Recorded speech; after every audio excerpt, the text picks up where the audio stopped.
Hey everybody, and welcome to another episode of Under Construction in No Man's Sky. And I'm gonna check to make sure my microphone is working. So this is a microphone check. I can see the levels going. Can you guys hear me? Ah, awesome. All right, because I was streaming for a good hour and a bit in another Tiny Adventures on Wednesday before I realized that my mic was not actually transmitting anything, even though I was getting levels on the Stream OBS Streamlabs software package monitor that's there. Anyhow, so everything's working now. Everything's great. I've got my lights all set up. Yeah, I know. It's always that day I was kind of like, ugh, it's the last thing I needed, but that's okay. Just move on to the next thing. Oh, do I want to become famous? I think I do. I think I do want to become famous. I should click on this bigfollows.com, shouldn't I? No, no, I shouldn't. All right. Um, oh, that's odd. I'm not seeing my stuffs up on the screen here, but did that not save? Hold on. I made a little follower goal, and it seems to be hidden. If I do this, can I see it? Nope. All right. Well, we'll just let that go, and I will check that out later. Don't know why that's not coming up. Oh, Tamara, you're a great mod. You're a great mod. You're on top of things more so than I am. I keep getting little raids or getting people jumping in the chat, and I don't even notice. And then the next thing I know, they've been sitting there for 5-10 minutes, and I'm just like doop a doop doop doo, going away and playing. Oh, and I just got off the couch. All right.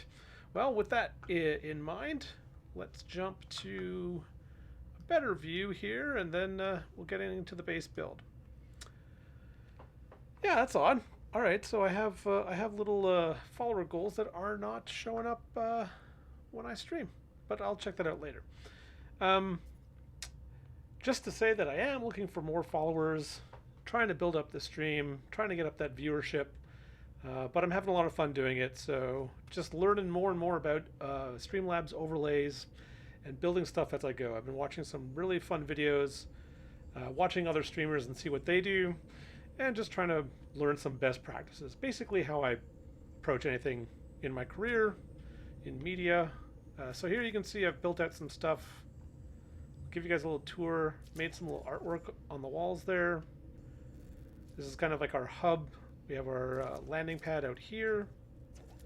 Whoop, and our portal, and this terrible ladder hole that I constantly am falling through. If this was the real world, I'd have broken legs every day. But luckily it's not. It's just No Man's Sky. There I go again. Bad place to put a ladder, I guess. But yeah, so I've been building this out. The whole idea about this is to do a realism build. I want things to look like they are lived in. Harpua, hey man, how's it going? I was in your stream earlier today. Saw you having some fun in, I want to say Call of Duty? Warzone? Is that right? Anyways, yeah, so here we are, and I'm trying to make things look lived in. Looks like there's like stuff on the table. You know, playing around a lot with scale. You can see I've used the same cylinder multiple times there, that orange cylinder, but it still looks pretty good. I just wish you could recolor them. It would look even better. All right, so just finishing off the super quick tour. One of my biggest pet peeves in No Man's Sky are these landing pads. They're massive and they float, and it just looks weird, and I wouldn't want to land a spaceship on it for fear that it would just snap off my base. So this little connection point with that door is essentially the only thing that's holding this landing pad up. So when I built this guy, let's jump down here, I built a support around it so that it looks much more stable. And that's sort of the philosophy behind this base build, this realism build. It's not just about making things look lived in, but making them look like they would actually be built that way. So even just like putting boxes around like this, people would store their stuff by the front door, especially a giant orange box like this, which you couldn't get through the door. So anyways, I've used this space down here as my power station, and this is maybe the one thing that's unrealistic, and that's that I've been putting solar panels on the inside. They still work, which is good, and I don't have to look at a giant field of solar panels. I can just keep them all in here. Batteries. There we go. Oh, I know Harpua is good people. Winter coats, yes. How come I'm not an architect? Well, math. Let's just leave it at math. All right, so that ladder that I kept falling down gets me into this room, which I was decorating, interior designing, but we're actually going to destroy some of this week, I think. But I also added these two little cubicles and made them look like little sleeping pods. Because, ladder! Because our crew would need somewhere to sleep. And I don't want to put beds in the main room because they would constantly be getting in the way. Actually, that was 2 weeks ago, wasn't it? So over here we've got a bunch of shipping containers because, of course, when we landed, our stuff had to come from somewhere. And I've now hooked these up with motion sensor doors. This was our first shipping container that we actually used as like a makeshift habitat. So it's crowded, it's full of junk. Still got some artwork. Got to make your space livable, right? And then another one over here that has a door, which just leads to more power. And then the third one is actually not even made out of rooms. It's a smaller container, and it's just there for show. Yep, I made all this out of parts. You'll see how I've been building this Tamara. This is in creative mode, so I'm playing No Man's Sky. I do have bases like this in the regular sort of adventure mode, but for this stream, I've been doing this all in creative mode just to give me access to all the building parts without having to go and gather resources. And here we have the fruits of our labor from last week, which was the hydroponics farm, the biodome. I've actually put our agricultural terminal in here, so once we get a agriculturalist, I forget what they're actually called, but he would be standing in here. And I used to not like the biodomes because of how you built or how you could populate them with plants as a building. And I always thought that building small structures with the hydroponics farms in them was better because you get 4 plants per hydroponic farm. But I started thinking about it differently.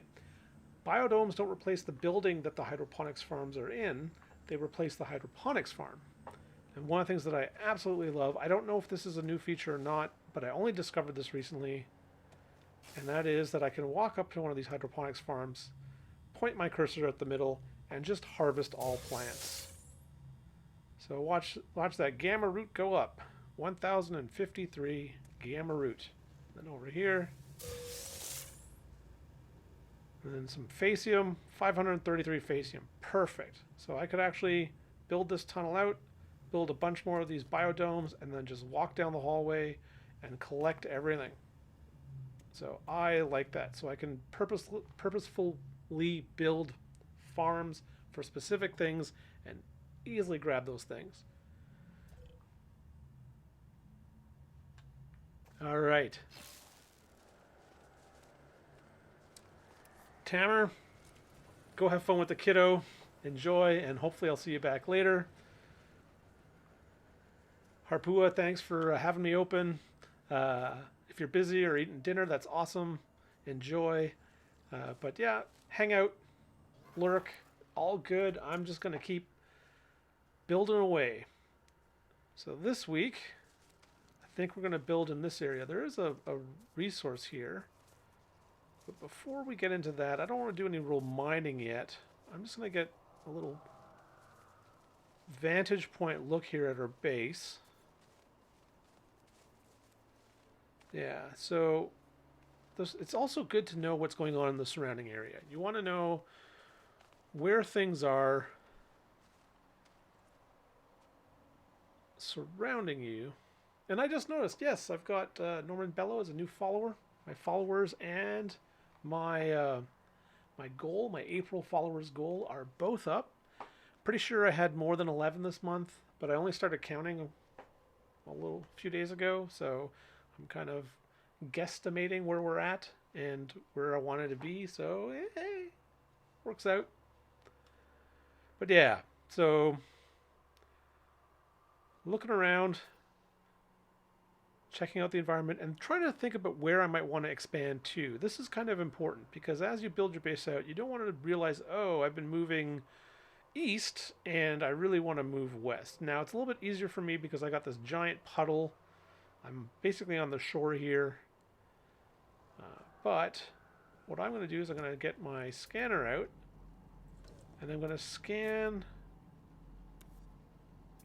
Alright, so for power, so there's power over that way, and it's not that far. It's probably further than our base extends to, but maybe in a future episode we can talk about how you can extend the reach of your base.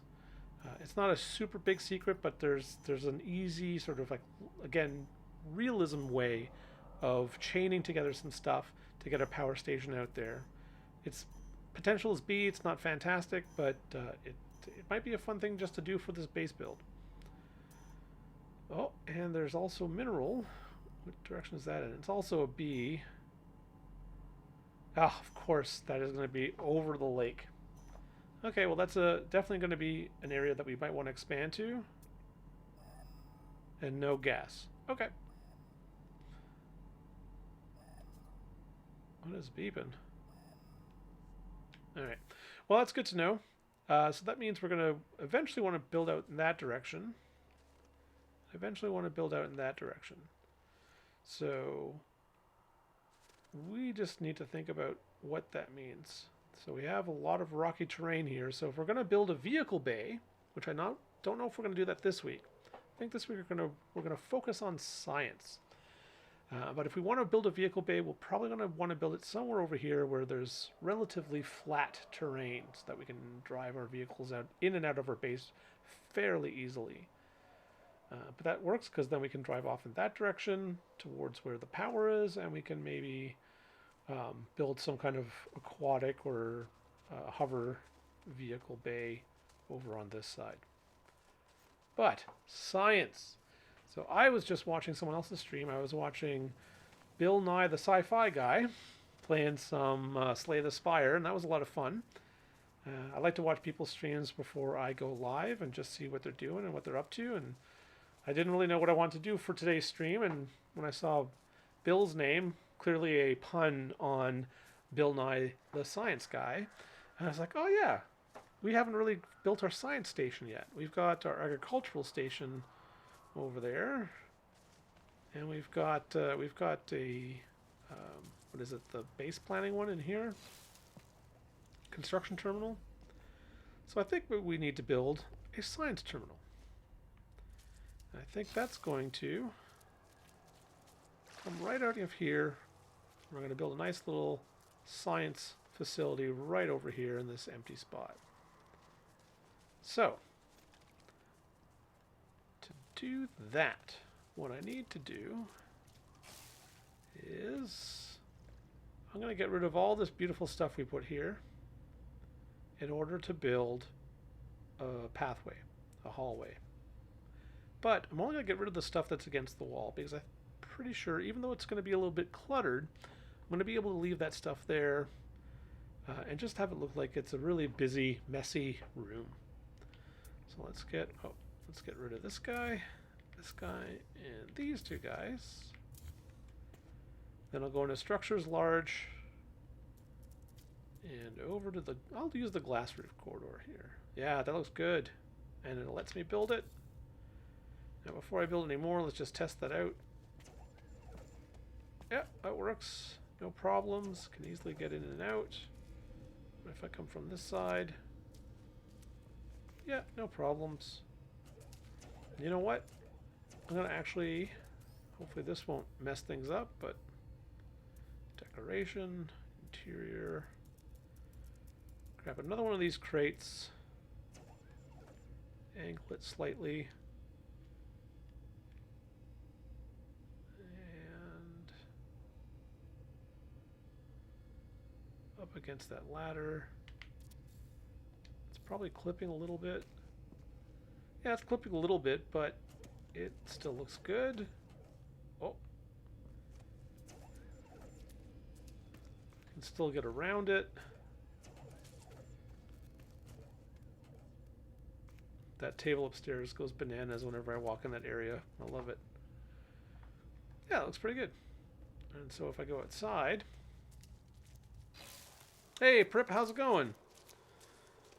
Yeah, there's our glass corridor. And we're going to add our structure right there. Oh yeah, that looks great. Oop, nope, yep. Alright, so this edge is floating here, which doesn't look fantastic. And I don't want to put a second floor or a basement floor because we already know that there's water peeking up here.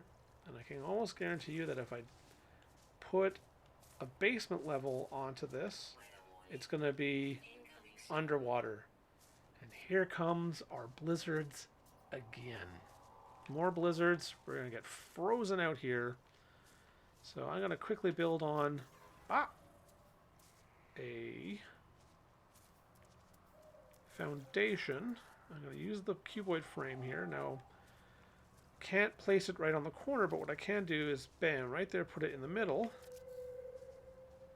And then did another one there. And there. And then a last one going into the rock there. And that might look good, but you can't tell because your face is freezing off. Bah! Alright. Well, now we're indoors and we're nice and warm. And we could just check out our lab from the inside. So I think this is where we're going to put a door. So it'll go out to the area sort of in front of our... Oh, there's no power going on there, eh? Alright. You know what? I think we have enough power coming from our power station underneath the landing pad. I don't have to do this now, but I think we're just going to connect all our base parts now that the wires are invisible. We're going to connect them all and have all one big happy power family, so that everything will be powered, because I bet you that our biodomes are probably not getting powered either right now. Okay, so the cornerstone for this room is going to be the science lab, the science terminal.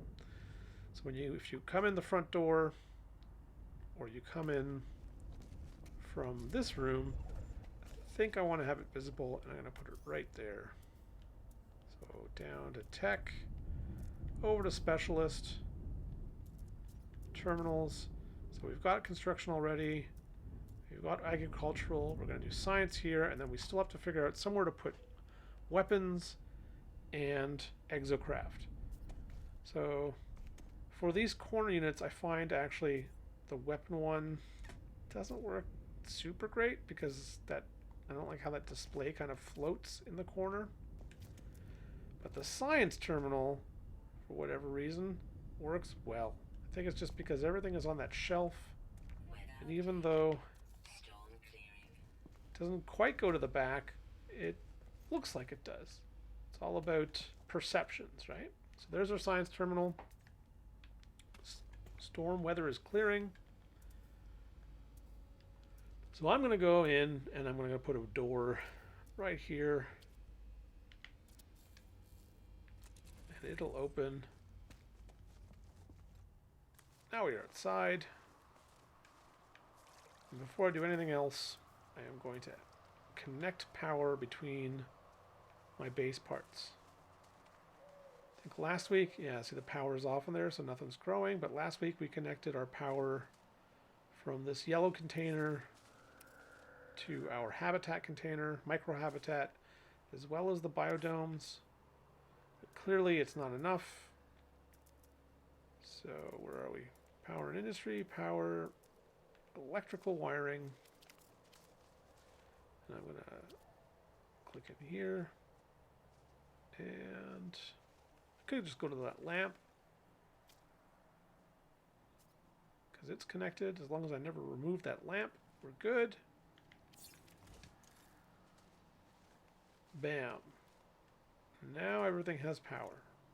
And we should be good to go. Alright. So speaking of power, let's go back over to our structures. Add an access ramp here. That should be good enough. Yep. And to make sure that door doesn't just stay open, I'm going to use the same switches as the other ones and make a proximity switch. And don't have to put it anywhere actually visible. It could actually be right underneath here. Although I can't seem to get it there, so I'll just use this side and do a proximity sensor and a power inverter.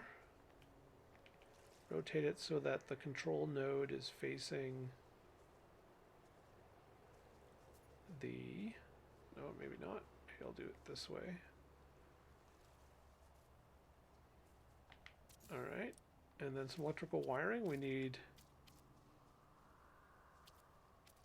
this guy to go here to the top. We need this guy to go to power, which is here. We need this red guy to go to the door. And we need this green guy to go to power. Door closes. I get close, and the door opens. If I'm inside, door is open if I stay near, and once I get further away, it closes. Perfect. All right. So we've got to start to our science base. You know, eventually I might be able to get rid of this doorway, because it's almost redundant. This could be our main hatch. And we just come in through here. And then head over here. And then we could use this wall space for something else. But for now, I am going to leave it because it doesn't really have any bearing on anything that we're planning on doing. We just want to build out some sciencey stuff in this room. Alright, so what are we going to build? Again, most of the time what I'm doing here is I am working with the decorations, the interior stuff, anything that actually changes in scale.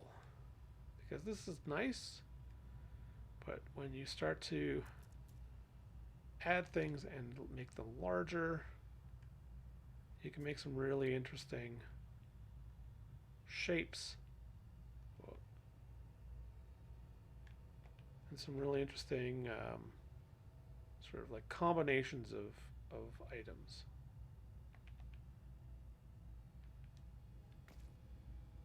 So, you know what? Before I do any of that, I think the plan will be to just check out and see where we might potentially want to expand our base. I don't think we want to go any much further this direction because we're going to run into the problem of hitting this biodome. So I think that's basically where that guy's going to end. I don't want to build another floor on top because we've already got a double floor over here. They're just going to make it two samey. I could start building into the mountain. That might be interesting. Or we could just start a new structure, or actually use this as another sort of branching off point. So I think for now, we're safe in knowing that the interior of this science lab is not really going to change too much. Might just try a tunnel in here. See what that looks like. I don't know. How badly does it wreck the earth? Yeah. Oh. You know, that's not great, but it's also not the worst I've seen. But I think I'm just going to pass on that. Use my free little reform terrain there. I don't know. I still don't know why sometimes it doesn't reform and sometimes it does, but I'm thankful that it just did. Saves me some time. I don't have to fix that. But yeah, let's get back into decoration and start adding some panels to build out our room.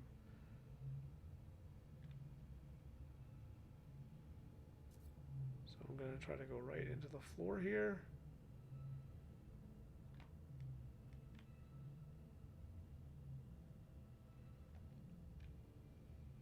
Without getting too much into the ceiling.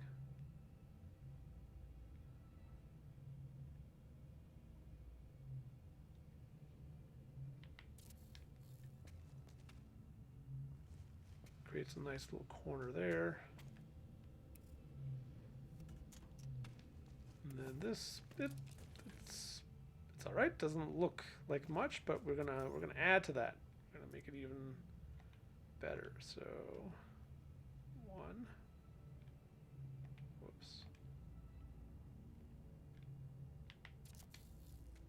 Add that there.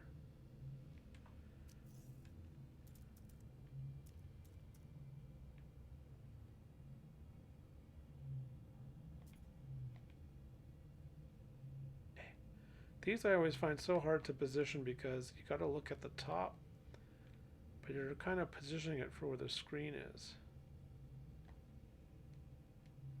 You should probably use that view where you can actually move away from your character, but I never do. So I'm gonna place this and see what it looks like, or I'm just gonna jump and completely ruin where I had it. That can also work. And then well, let's see what it looks like.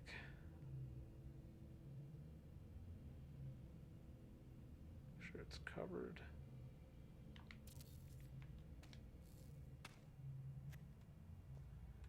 Yeah, that's good. I'm probably going to be putting some stuff in that corner, so I think that's all right. And then for this guy,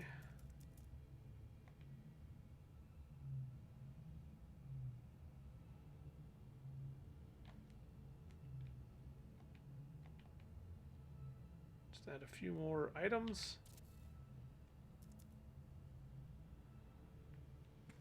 Oh, that will go. Nice.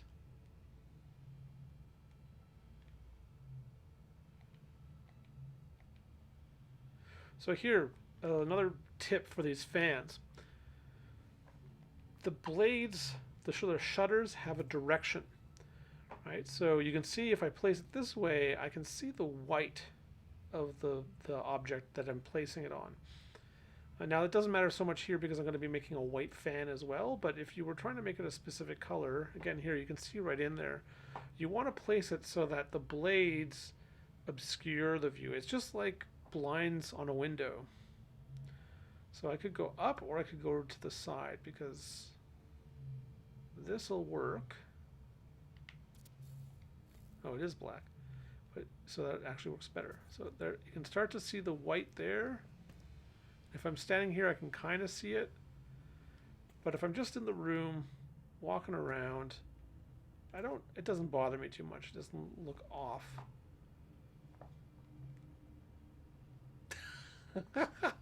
I am not a crazy person, Tammer. This is design, my friend. Calling me anal jerk. This is how you make a good base build, man. Anyways, I have fun doing this.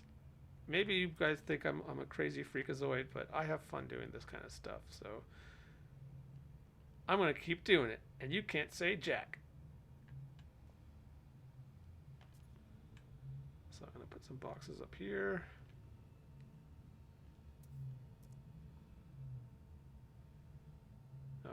They kind of feel like they're getting in the way of that arm.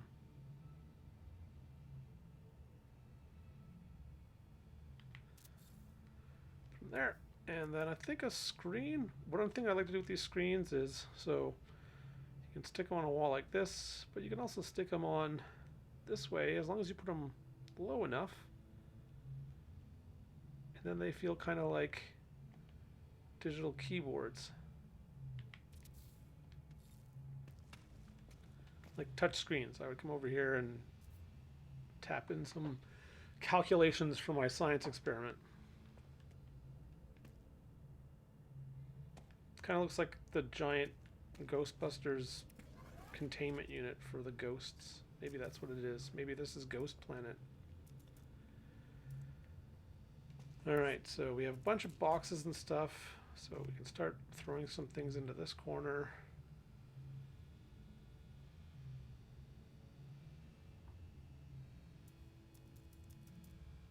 Oh yeah, this is the one where you're not actually changing too much. And I'll jump instead of placing it.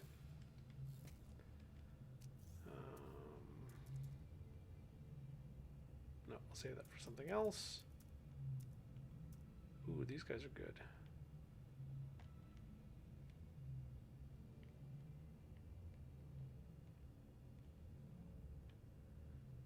Will they fit there? Yes, they will.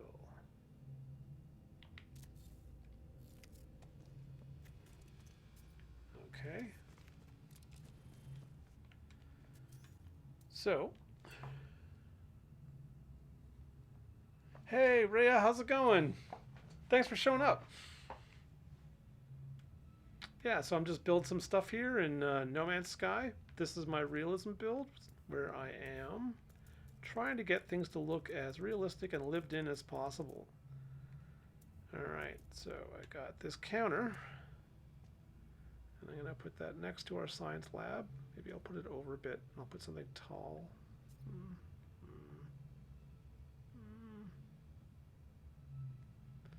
Yeah, the more I put it over here, the more likely it is I have room for another thing beside it.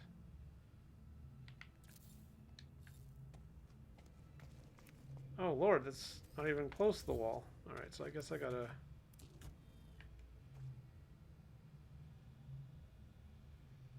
Really, am I not going to be able to get that against the wall? That's odd.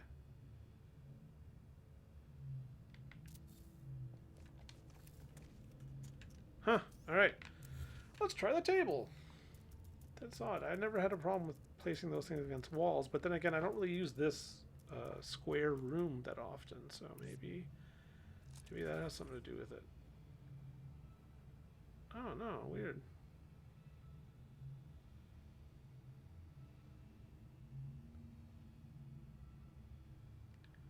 What if I make the table larger? It's a massive... Oh, doesn't help.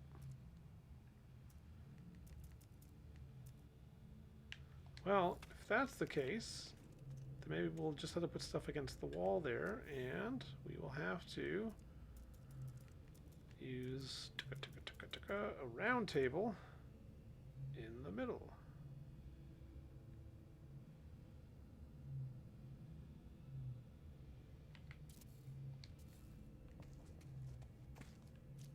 And like upstairs, maybe we can add something to the ceiling here. Perfect size table for beer pong. I think this would be good, yeah, for some kind of... Well, you probably meant the large table, didn't you? Yeah, you did. Well, this is a good table. Maybe not for beer pong, but maybe scientists use beakers or something else. That's all going up. Ooh, that light. Yes, the lamp light. Alright. This thing is always a pain in the butt to place because I can never tell if I'm actually centered. Such a hard... Like, look, that looks like it's going to be centered. I can almost guarantee you. Yeah, see, it's off. It's not horribly off. Ugh, God, it's terrible. It's horribly off. Alright, so how do I do this?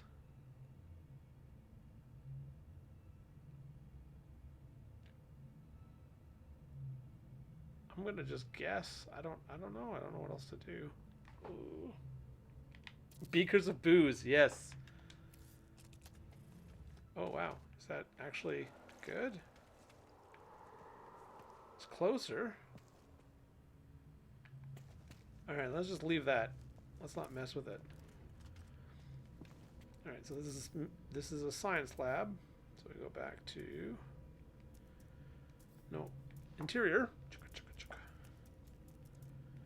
And now we need some science stuff, like the sample container.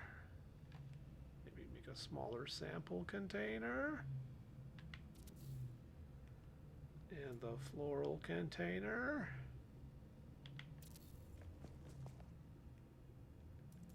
And some other random junk on the table. Like a little mini one of these guys.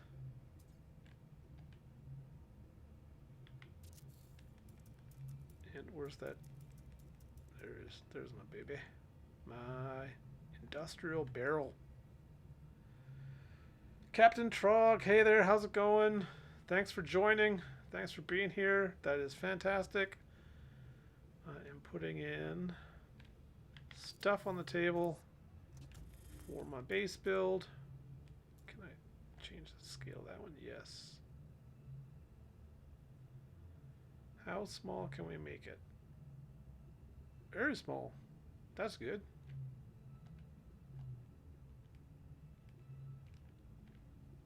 No. Yeah. Alright, we got a table full of stuff. And then shrink these arms down. I said shrink these arms down. Ugh.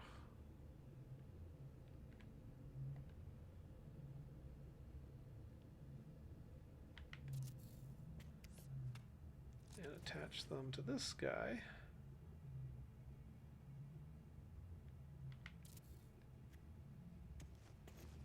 Like this is some kind of robot.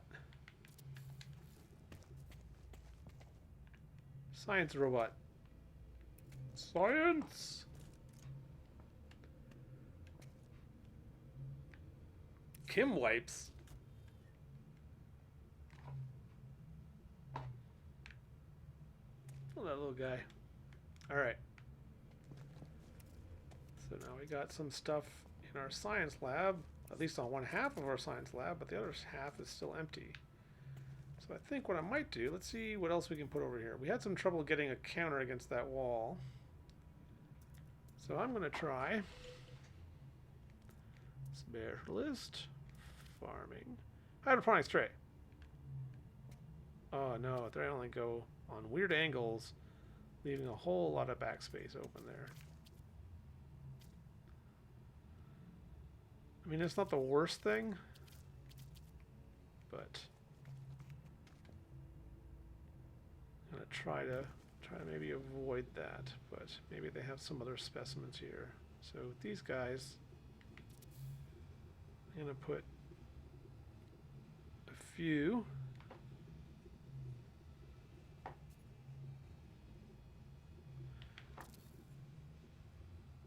What is this? Science Kim wipes.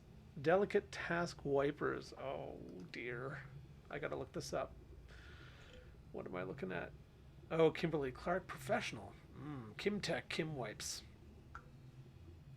Delicate task wipers.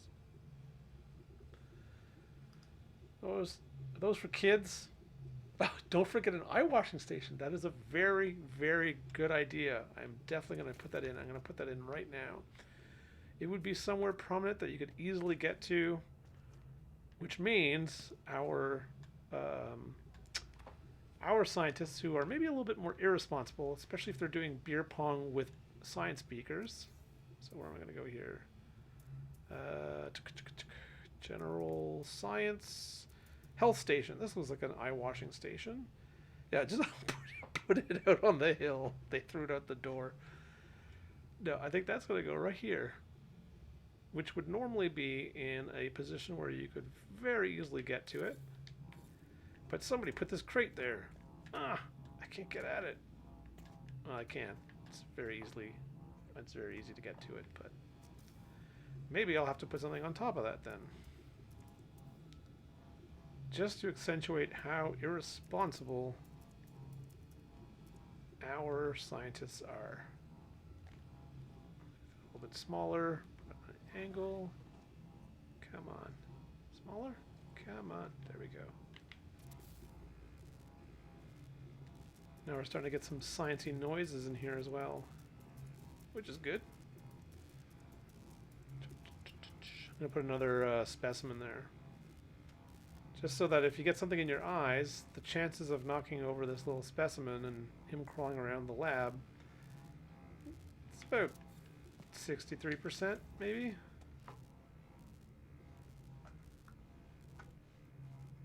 Throw it outside, they gotta work for it, yeah. So look at that. Didn't take very long, and we've already got a whole bunch of clutter, which is awesome. If I walk in from here, it looks super realistic. Right away, it's screaming Space Lab to me. Space Lab! Which is exactly what we were looking for. That light is bright. It's very, very flashlight happy. Oh, I could use one of these industrial shelving things, but I bet you... Oh, that does get closer to the wall. No, it doesn't. I only thought it did. Watch, it's going to be like a mile away again. No, it's not! Ooh, that's good. Covers that window, but you know what? Put that away. Get that guy back. Rotate. I said rotate. Too far. And then... So hard to align things. I can do better. Elon's wet dream. Yeah. Also, I can hear Tamer seething. Why you gotta be so precise? Just put it in there. It's fine. I feel like it's going upwards. No, that's not good. And oh, it's going through the table. Just leave it. You had it. It was good. Why did you mess it up? I know it. I know that's what you're saying. I know it. All right. Ah, still through. This thing is huge. Do I really want to put this here?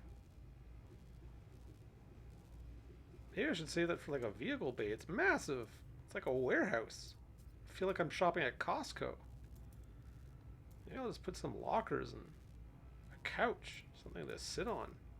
I want to put this guy back though. I just don't understand why he's so picky.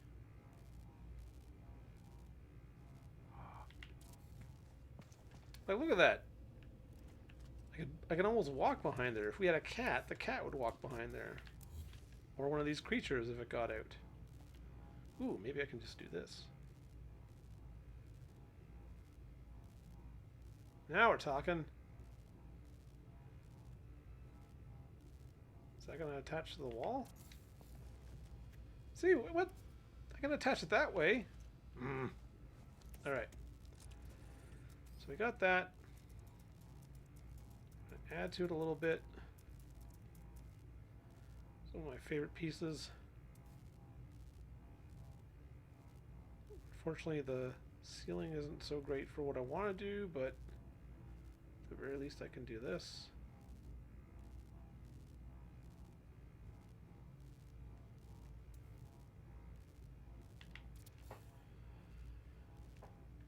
Oh yeah, the cat would just be knocking over science experiments, causing explosions. Speaking of cats and aliens, has anyone seen, or if you haven't seen it, find it on YouTube. Somebody recut the trailer or recut footage of the original Alien film. You know how they find the stray cat.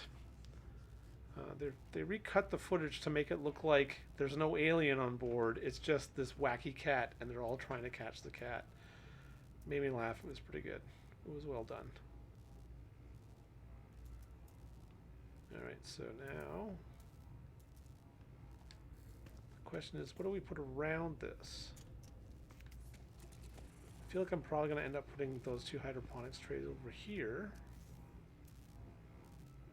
So, portable. Ooh, maybe we can use one of these things. A research unit in a lab? That's insane! And also makes a lot of sense. Where does our research unit go? It's a portable, so we could always move it.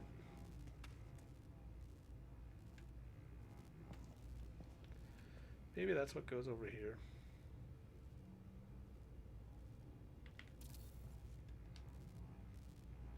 It's bright too. I'm glad I put that in the corner. Jeesh. Jeesh! Alright, and then I'm going to put this guy. Just a storage container. Different one. Go to decoration. Interior. Cha-cha-cha.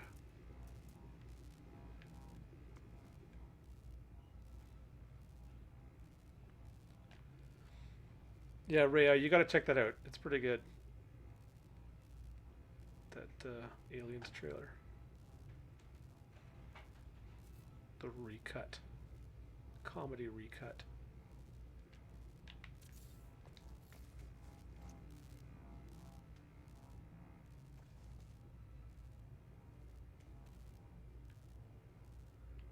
Sorry, Tamer. It's a little bit too big. Now I can hear him saying, "Why do you keep apologizing to me? I wouldn't say any of those things. It's not like you're 45 years old."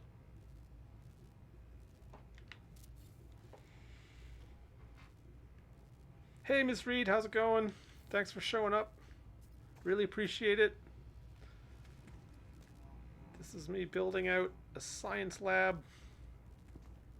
I was actually inspired by another Twitch streamer I was watching before I came into the stream here, who goes by the name Bill Nye Sci-Fi Guy, and it made me laugh. Clearly it's a pun on Bill Nye the Science Guy, so I was like, hey, yeah, science lab, that's something I could build. So I didn't really have a plan for today's stream. Alright, so now I got a couple of containers there. I'm just trying to put some stuff in behind there. If I do decide to put the hydroponics trays, I don't want to have to try to position things after the fact. So what kind of wall stuff do we have? Oh, that's not supposed to be a wall thing, but that would look pretty cool there. Shrink it down a bit. Pick a color that matches the wall. Ooh. That's brighter than I thought.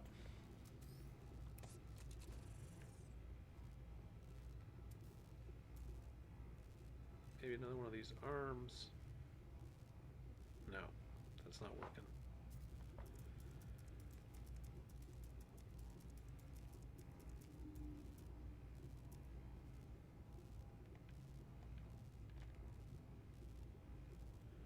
Shrink one of these bad boys down.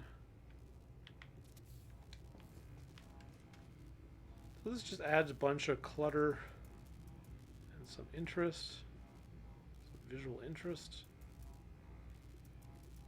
Come on, where's, there he is.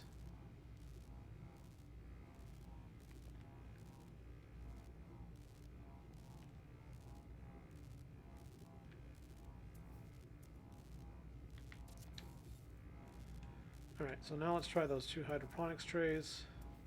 Over to tech. And then, there we go.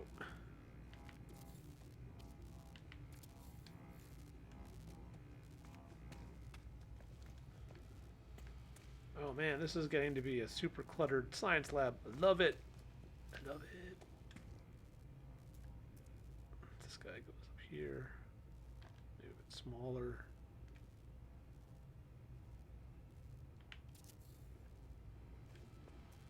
Put these guys back in. No, you know what? I'll leave those out. Or I'll put them over here.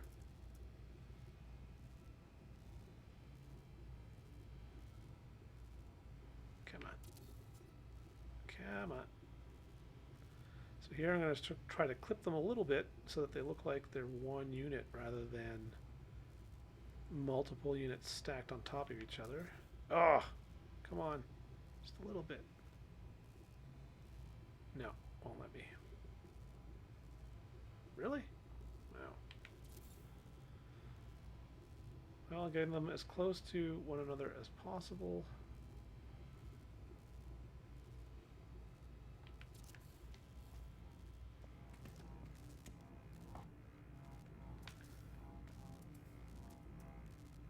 Nope. Yes. Container, too big. This guy, that works. Maybe in green.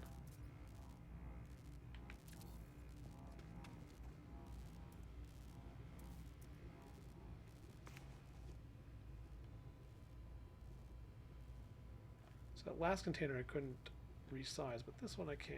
Again, I don't ever really know the logic behind. Whoa! That's not what I wanted. Curses. All I wanted to do was rotate it a bit, and it went giant on me.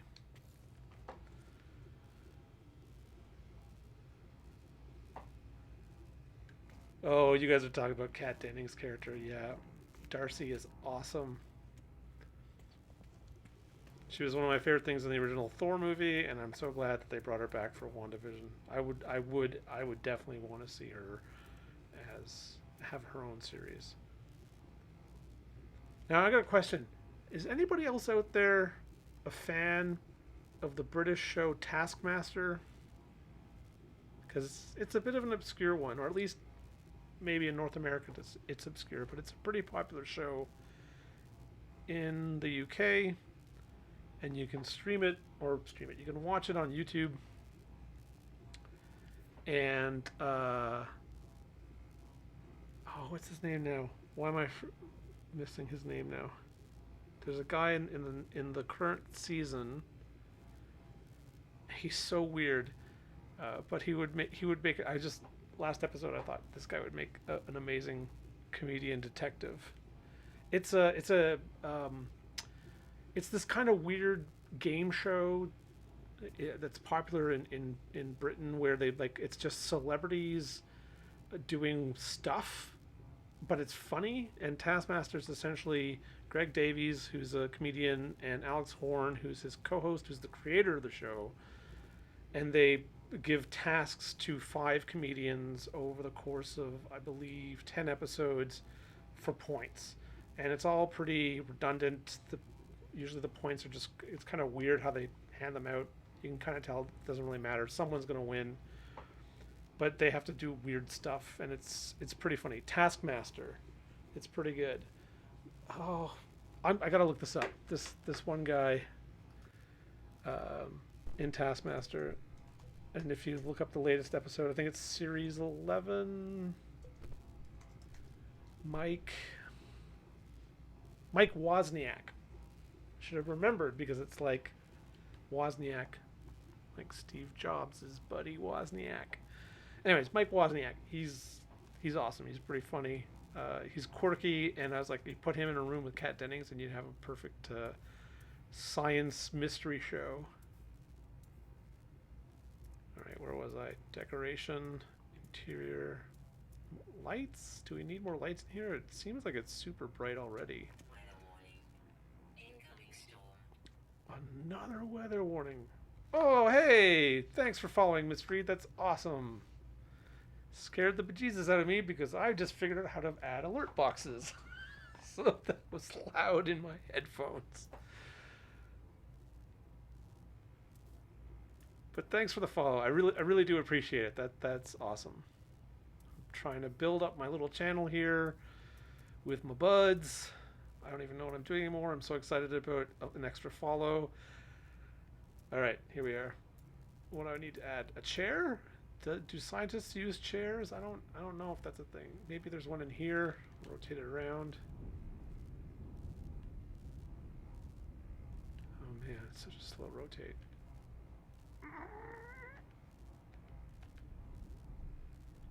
Let's put that in there. And maybe one here. Oh, you know what I'm going to do? I'm going to put a normal chair here. I wonder if it'll let me do this. This will be kind of funny. And then I will put... Oh, I can't scale it. It's going to make like a tiny chair. That would have been funny. Like a little tiny chair for like a little tiny alien. See, this thing goes right against the wall. What is with that table not liking that wall? I think that... Oh, no, it's not against the wall. Alright, well... Now we definitely have room for an alien and or a cat. Not Dennings to walk behind that thing. Ugh, no, it looks stupid. I hate it. Why I can't put anything so close to that wall? That goes pretty close, I think. Oh, and it makes a lovely noise. I'm not sitting there, that's for sure. Anybody work in an office job and have like a desk with like the worst possible position in the office? And I'm not talking about like, you know, like you don't have a nice view. I'm talking about like you're next to the fridge and everyone's always knocking in your desk because they're going to the fridge to get their lunch, or you're like right next to the only bathroom on your floor.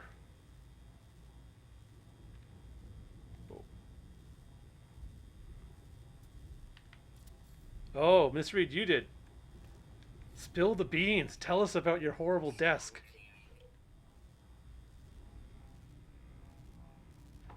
I'm going to go to another view here for a minute. Oh. Scritch, scritch.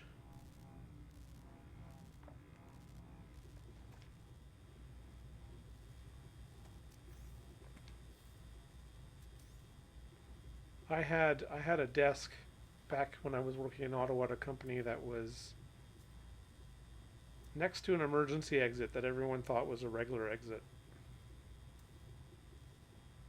That was annoying, but not every day.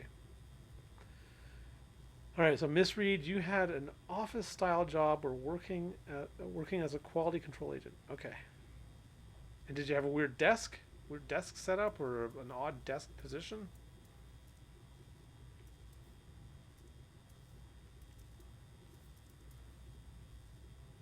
Some weird flowers in here. Venom Urchin. That sounds completely fine. Oh, yeah.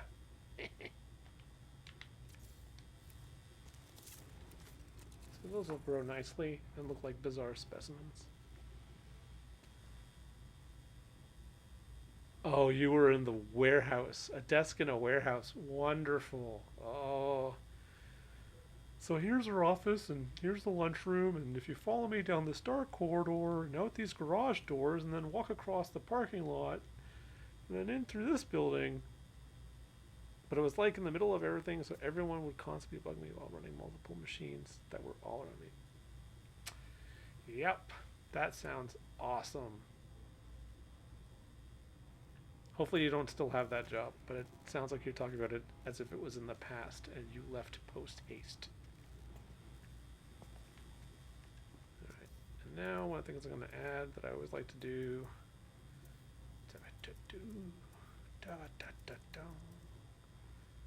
Why not add some big numbers to everything? Why can't I change the scale of my numbers? There we go.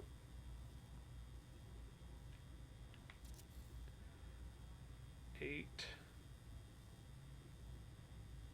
I don't know why I just said the number that I put down, but I did. 8. And I just did it again. And of course, it doesn't remember the size. I'm going to line this up and scale it properly. No.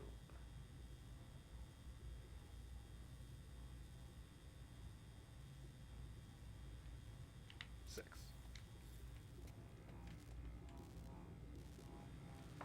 Woohoo! Alright. So I think that's our science lab. It's pretty good to me. Alright, so I think I'm going to keep this going for a while. They're awful. Oh. Oh, yeah. No. Was it office politics or was it just D-bags? I've worked with both. I've worked with people that have been not the nicest, a long time ago though, and I've worked at places where office politics have come into play, which is also sad, especially when it's a great place to work. But these things happen. I've been working freelance now for, well, I used to work freelance, and now I've been working freelance as a consultant for 3 years. 3.5 years? Me politics. But yeah, I do like being able to. It's weird. Like, so I said for 3 years. So before the pandemic even hit, my office was my home office. It's essentially now this, but I've added I've added a streaming station, which I also used to teach. So it comes in handy for work as well.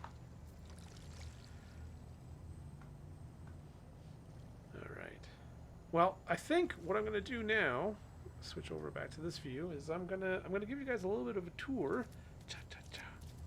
Get into my little spaceship here. I'm going to give you guys a good tour of my star freighter, my space star freighter. So you can see all the stuff that I've done here with scale. So you can see that and position. So this guy here is the same piece as this giant guy. I just used scale and started clipping things to make it look like it was being used in a different way. And then again, like this tiny little arm here looks like it's some kind of can opener. So you can actually do a lot by clipping things through, changing the size, and you can really make your spaces look custom. So I'm going to show you how I've been doing that on my freighter, which I believe is in orbit above this planet. So we'll just take our little ship out, and I'll just do a flyby. Oh, there's another giant lake over there. Am I on an island? I might be on a frozen island. Oh, I really might. Something to explore later. All right, there's our base. Don't hit it. See you later, base. There's my freighter. Our capital ship with a whole bunch of freighters. Whoa, they just all grew. Alright, see you guys later. Yeah, doing a little tour. So you can do a lot with freighter builds. You can build giant rooms so big that the light doesn't even draw in until you get close to it. But I like, again, to keep things realistic sometimes I'd like to do minimal builds, like what's the least amount of stuff that I need to have a viable base. But for this guy, it was again just sort of a make everything seem realistic, not super huge, not super tiny, but at least lived in. Alright, so let's go this way first. Alright, so you can already see I got some shelving in the hallways. These are not rooms that I've decorated myself. These are the command rooms. They always come furnished so that your captains don't have to bring their own furniture, but they get a generic room. You can actually still, if I go over to interior, grab one of these briefcases, you can still place stuff in these rooms. It's just a little bit harder. So like I can do that. Just to make that one room feel a little bit different. And yeah, I guess it doesn't let you put stuff on the table, unfortunately. But yeah, so I have some rooms. Again, it's creative mode, so yay, my freighter's got stuff. I'm not that excited about it. But here we go. So we got a bunch of stuff in here, and because it's a spaceship, I put a lot of these sort of standing planters around. They also don't go right up against the wall, so I've been using sort of pieces on the end as end caps. And I make them a little bit big and let them go into the ceiling. You can see how that then makes it look like it's all blocked off. It doesn't look so weird. Unless you get really close and you look between the planters, you can't tell that they are floating. But put a little sofa and then use this L-shaped desk as a mini wall. And built this out a little bit like a kitchen, like the one that we have in our base, but using some different pieces.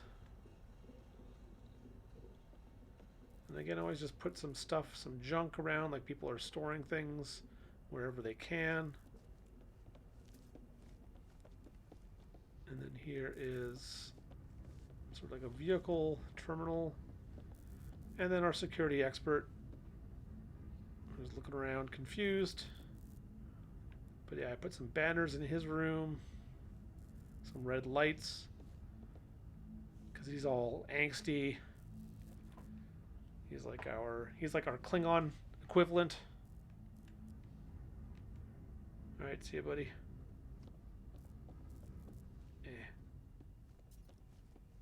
And I'll show you that science lab after this. So this giant room down here I've turned into a farm. So again, some more standing planters on the way in. More boxes. And then a ton of farming stuff. This area here, that's a storage container. You can see I put a shelf in here as well. So that storage container actually contains all my ingredients, so stuff that you would pull from plants or use or seeds to make plants. And this is where my agricultural terminal is here. And then I just sort of rounded out the corners of the room with more boxes and shelves and tables, like little workstations. So this one kind of is like, oh, I'm at a little workstation in the corner of all these plants. Hopefully I don't have allergies. Yeah, this game is super fun. You can do a lot of stuff. I'm a huge fan of base building in games. It's like Fallout 4. I basically found some cheat codes to make it so that all I needed to do, or I had all the stuff I needed for base building, and then I would just run around and unlock bases and make bases. Bases are fun. It's like Legos, but on my computer. So yeah, so that's sort of the agricultural farm on our ship. That's looking back into the... Oh yeah, you can see stuff's not drawing in. Boink. So that's back here. And here's our science lab. And you can see this big guy up here is one of those wall units that we just used to make that wall in our base, but I'm using it to make a part of the ceiling lower here. Same with this guy. This is one of those pieces that I added to the wall, and this one as well. But it adds some visual clutter to the ceiling and just makes it look a little bit more interesting. More boxes, teleporter.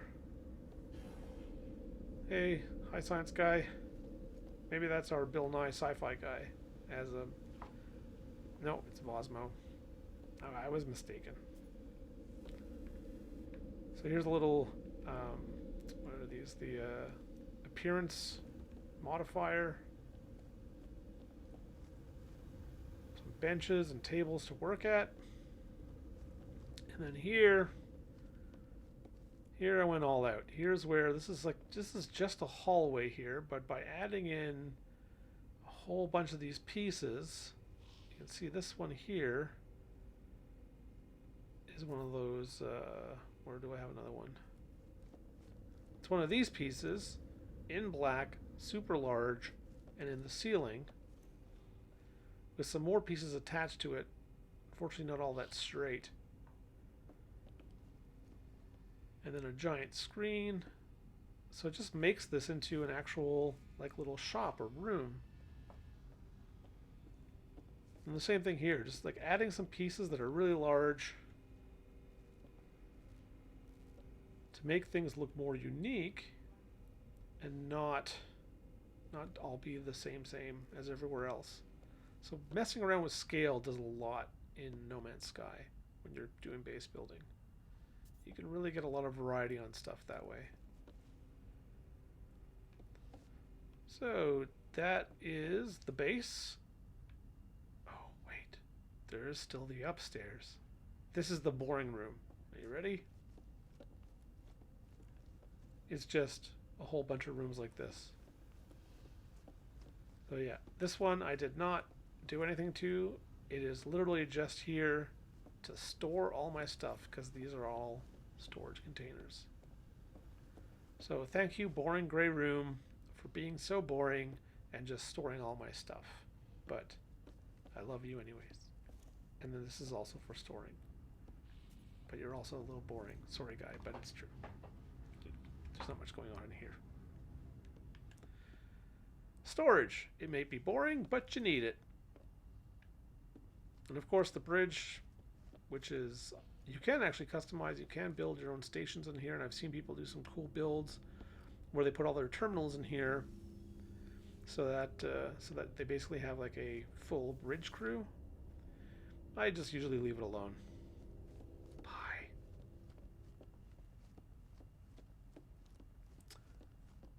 So yeah, that's the ship. So let's head back down to the planet. Where's my good ship? There it is. So,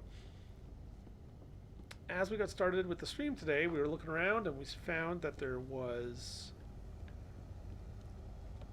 some nearby power and some nearby minerals. So I think what we might do, we're pretty okay for power right now, but maybe what we'll do is we'll build a little garage so that maybe next episode we can take a vehicle out and go explore that mineral site.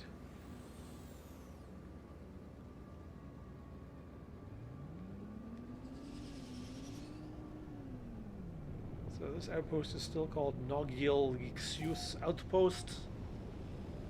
I haven't renamed it yet or anything. No, we're not on an island. Look at that. I was way off. Slow down. Where's my base? Come on, base. You can do it. Ugh. And land. Oh, that was not good.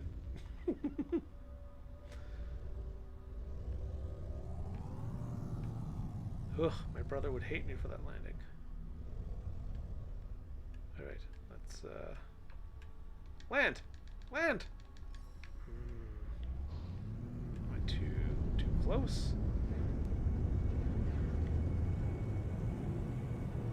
Has it not properly loaded in?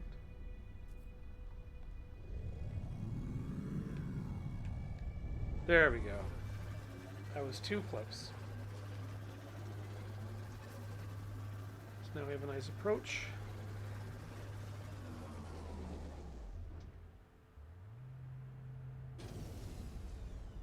And we've landed. Alright, so if we're going to head out that way, then I think we need to build some kind of a garage. Where? So let's take another look at our base, take another vantage point here.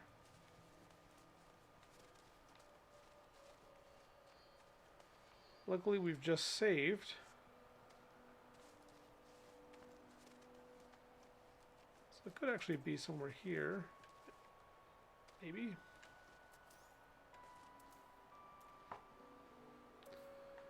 Alright, if I... No, not underwater. What am I doing?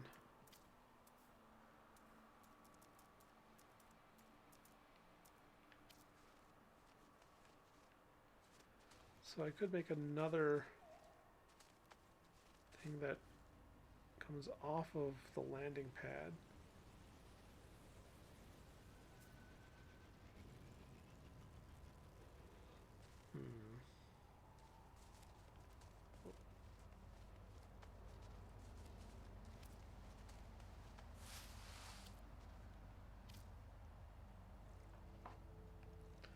Like so.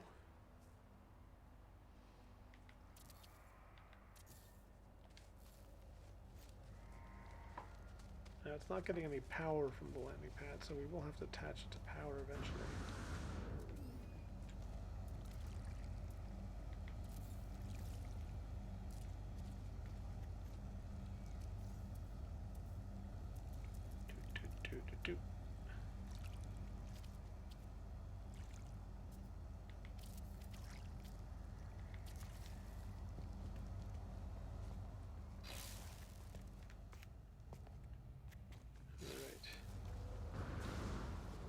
So now we're going to do something interesting. We're going to actually start mixing base types. So just like we used a small room here for our portal, what I'm going to do here is I'm going to add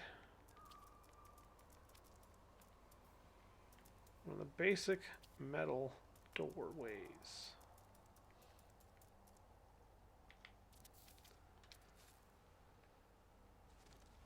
Well, I've got you all here. If any of you have any thoughts about other stuff you'd like to see me build, let me know. What? Bill Nye? Oh, thanks for showing up with your raid. That's amazing. I was just telling everybody about how this time I've been building a science lab because of Bill Nye the Science Guy, or in your case, Bill Nye the Sci-Fi Guy. So let's go show Bill his namesake lab. I think this will be called the Bill Nye Sci-Fi Guy Laboratory. So here we are.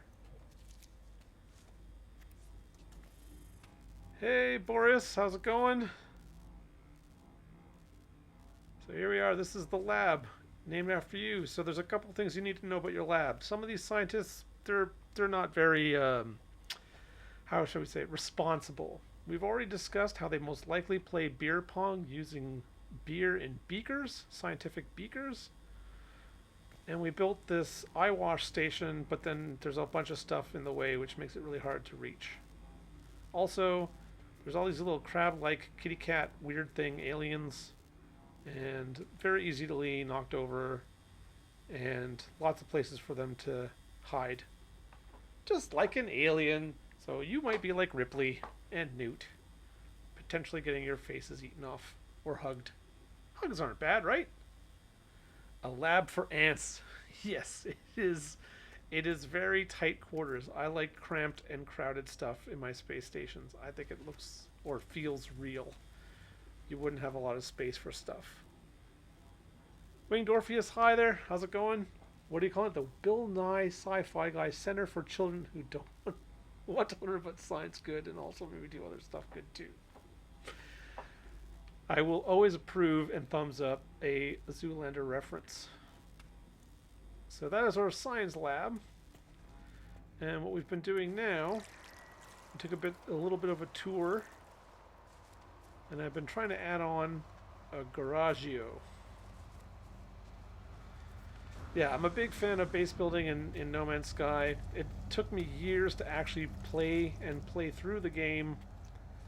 I still haven't done a lot of the community stuff because I'm always just too busy building bases in creative mode. I've actually gotten up a decent base in adventure mode now, but for this stream, I've always come back to, excuse me, to the creative mode, just because it makes things a lot easier. Alright, so we got to figure out, might have to flatten some terrain, because we're going to need an exit. We actually want to build some kind of vehicle. Oh, that's one thing I dislike about this planet. A, floating snow, and B, weather warnings. Alright, well, let's quickly build. What's that? Is that a... Yes, it is.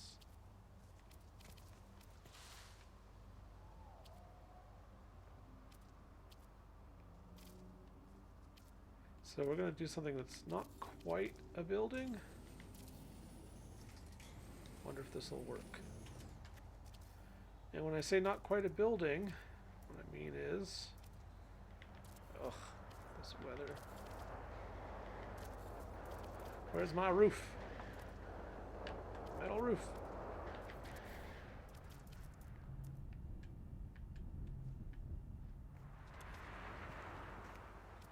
Why don't you go there? Oh, there. Alright, so what I want to build out there... What? I'm in the top 6 of No Man's Sky? Are you serious? That's pretty amazing. I had no idea. Thanks for letting me know, Bill. Top 6. I feel pretty good about that. I always thought No Man's Sky was a super popular stream. If it is, then more kudos. Alright, so I gotta decide what kind of vehicle to build here. But that's basically what I'm gonna do, is I'm gonna build this little platform out there and have the vehicle sit on it. Actually, maybe I'll do 2 things. One, I'm gonna extend this a little bit further. Cha-cha-cha.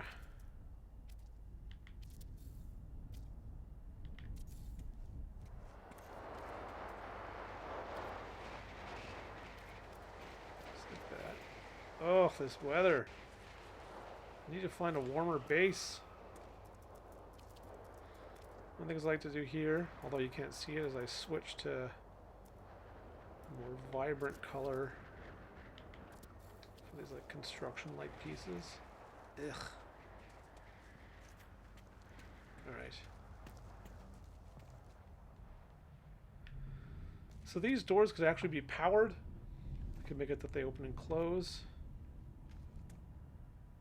I might just leave them as is, because they do keep me warm when I'm in here.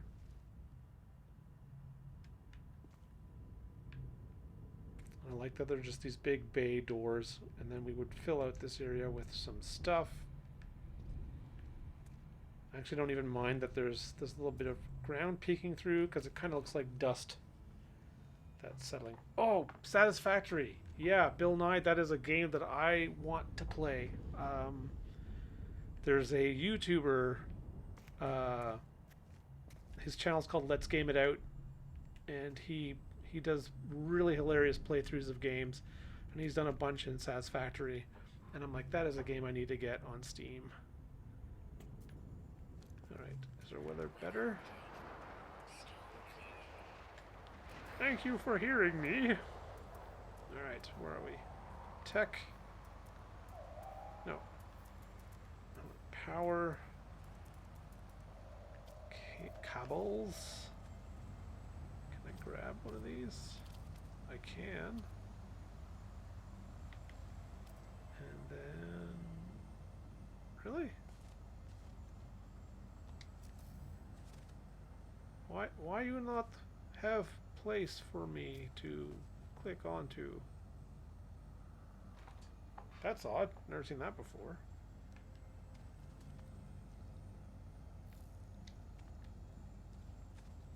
Alright. Well, let's try something weird. Let's do this. I've never seen that window thing either. That's weird. Let's do that. So what I'm going to do here is I'm actually going to try to build a bit of an additional facility.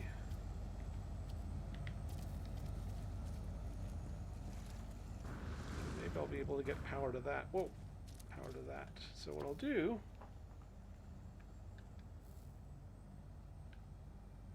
He doesn't try to break games, he succeeds.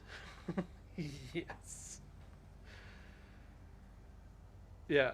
He makes games fantastic. You're right, though. I shouldn't say he tries to break games. He just sometimes plays his own way.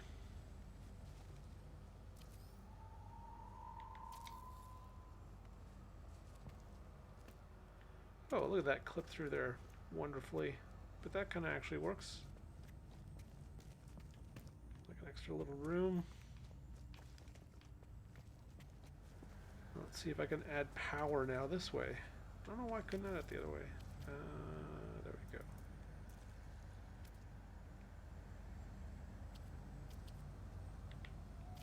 Yeah, there we go. That'll work. Odd that I didn't want to go the other way. And now everything has power. What? How is it? Oh, right, because I haven't added the door. Gotta add the door! I can only imagine like a home improvement show where they're like, and here's your wonderful home, and then they forgot to add doors. So everyone is either locked in or locked out. Whoa! Now, falling through the floor. So I don't know what to do with this room yet. Maybe that's where you check out your vehicle.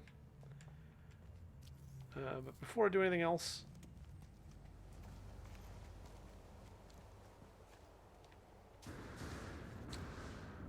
yes. Oh, tree. Yeah, Satisfactory looks very, very interesting for like building factories. You can build a lot of stuff in No Man's Sky. There is more of a sort of exploration adventure. It's a lot of like if you're playing in the adventure mode, there's a lot of resource gathering. But I love planets. They've now got, you can get pets. There's all these fantastic creatures. Apparently I haven't seen that one before. The Euswantinus. It is age fluctuating. Gender vectorized. I don't even know what that means. Behavior wise. It's frostwort. And its saliva has a pH value of 14. Alright, so when I used my scanner earlier... Oh, there's some more animals I haven't found yet.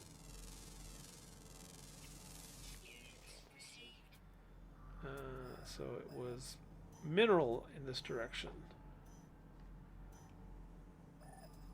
So I feel like there's a lot of water. So maybe the hovercraft is best. because then we can go over any kind of terrain. It's not the most exciting vehicle, but I think it might be our best start.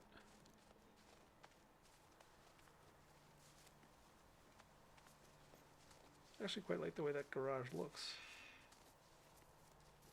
One thing I need to do here, so I'm going to go back to structures, basic. Yeah, games that are super fun with friends or relaxing to do on your own are absolutely my favorite things. This game, I've spent so many hours, early Sunday mornings, just I wasn't ready to do anything, and I just would get into this game and build stuff. So there, kind of corner off that area, make a little bit of a ramp. So our hovercraft should be able to get around. No, specialist, yeah, exocraft and the nomad. And I can rotate it. I'm going to rotate it so that the front, you can see the holographic version of it. Be nice to have it so that the screens are facing the garage, but it's more important to me that the front is facing the ramp so that when I leave, I'm always just flying forwards. There we go. Hey! Who's yelling at me? Oh, there we go. Now if I was building some more before we go on our little journey, go back to structures and small.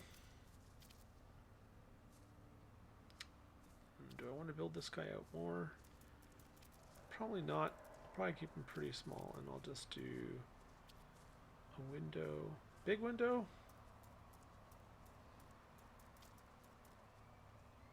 Where's the small? I think it's just a small window. Or maybe a small window there. Yeah.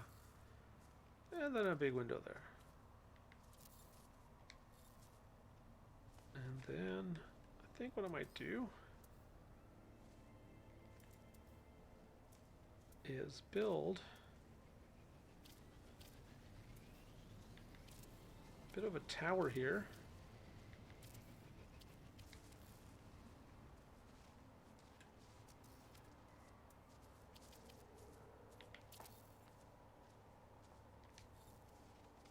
Figure out what I'm going to do with that later, but just the sort of like lookout.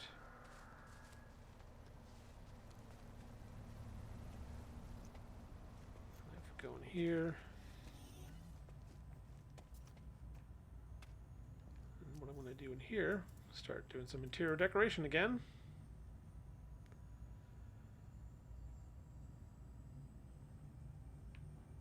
So we were talking earlier about offices and working in offices and having horrible desks. Anybody in the raid ever have an office job where you just had like the worst place in the office to sit? Like they show you where your desk is and you're like, oh, this might not be so bad, and then you realize you're literally next to, in my case, the emergency exit that everyone keeps thinking is a real exit. Oh, Bill Nye's first IT job. Do tell. What was your desk like? Oh, that's good winged. It's nice when you have a decent office set up.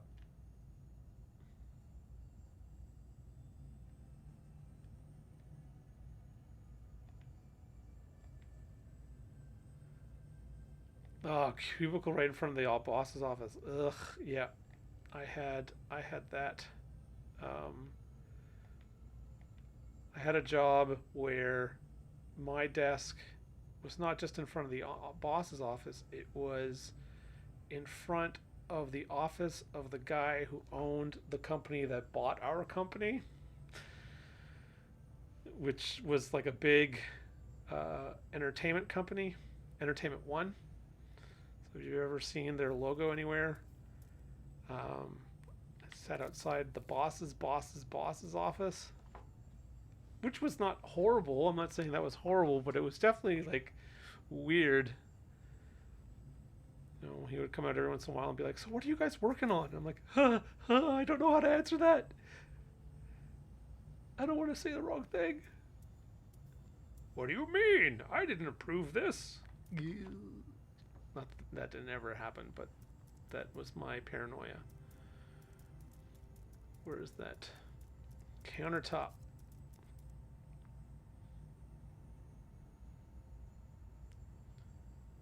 So we're going to try to give this guy, or lady, you made a badass battle station at home. Yeah, well, I mean, we're all working from home, or many of us are working from home, I should say. But I've been working from home. I've been working from home for quite a while. I was telling everyone else that I've been working freelance for 3 years. So even before the pandemic, you know, home office was my office. And there's definitely something nice about the freelance. No, the freelance lifestyle. It's not for everybody. Why do these chairs seem so small now? Yeah, well, whatever. But it definitely has its benefits. What sucks is that, well, it doesn't suck, but I work, I teach, and now I also stream from the same desk. So there are days where, what am I doing? Where I don't really leave this room very much.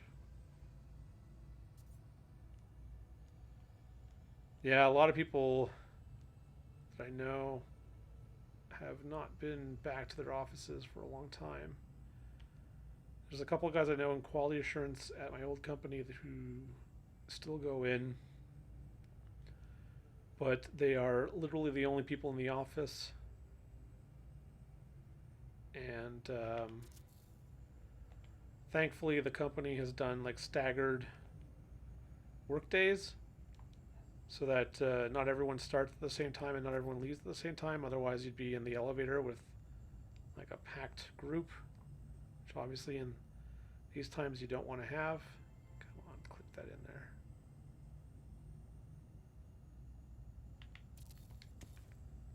Nice. Pretty close.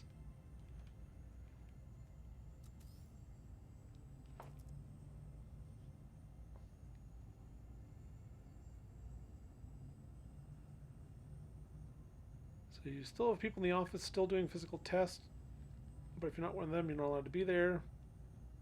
And keep the building populations low. Yeah, that's the same thing. Pretty much with the company that I used to work for. They're all just trying to stay safe. But I feel for people who are in businesses that, you know, require foot traffic or that require travel. You know, I have a lot of friends who graduated from master's programs last year and we're all excited about getting into location-based entertainment, which is just like theme parks and museums and that sort of thing. And that whole industry is just in chaos right now. I don't know if you've seen any of the articles, but like even Disney, such a huge powerhouse, but they make so much of their money, and so much of their money goes into, the upkeep of their parks, right? Oh, I did it again. So when you have Disneyland not open, you can imagine that it's probably causing a lot of problems for that company. And it was even to the point where people in the industry were starting to suspect that this might be the time that Apple makes a bid to buy out Disney, which would be crazy because A, Disney owns pretty much everything, and B, hand all that over to Apple and it'd just be the biggest company ever. But yeah, I think that was all just rumor. There's been this strange rumor that Apple has a crazy fund just waiting for them to spend on something like that.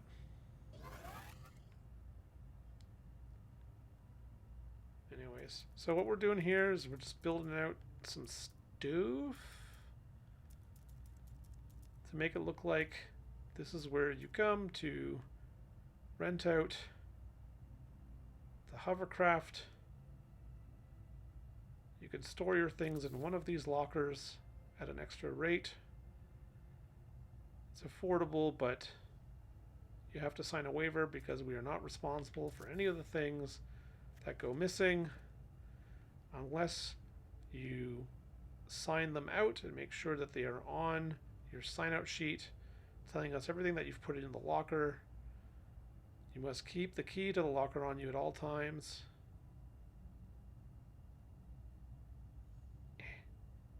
Oh, come on. So close. Haha.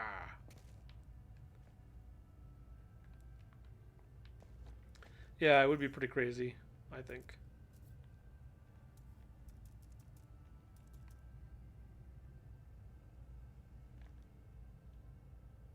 It'll be interesting to see where things sort of go from here.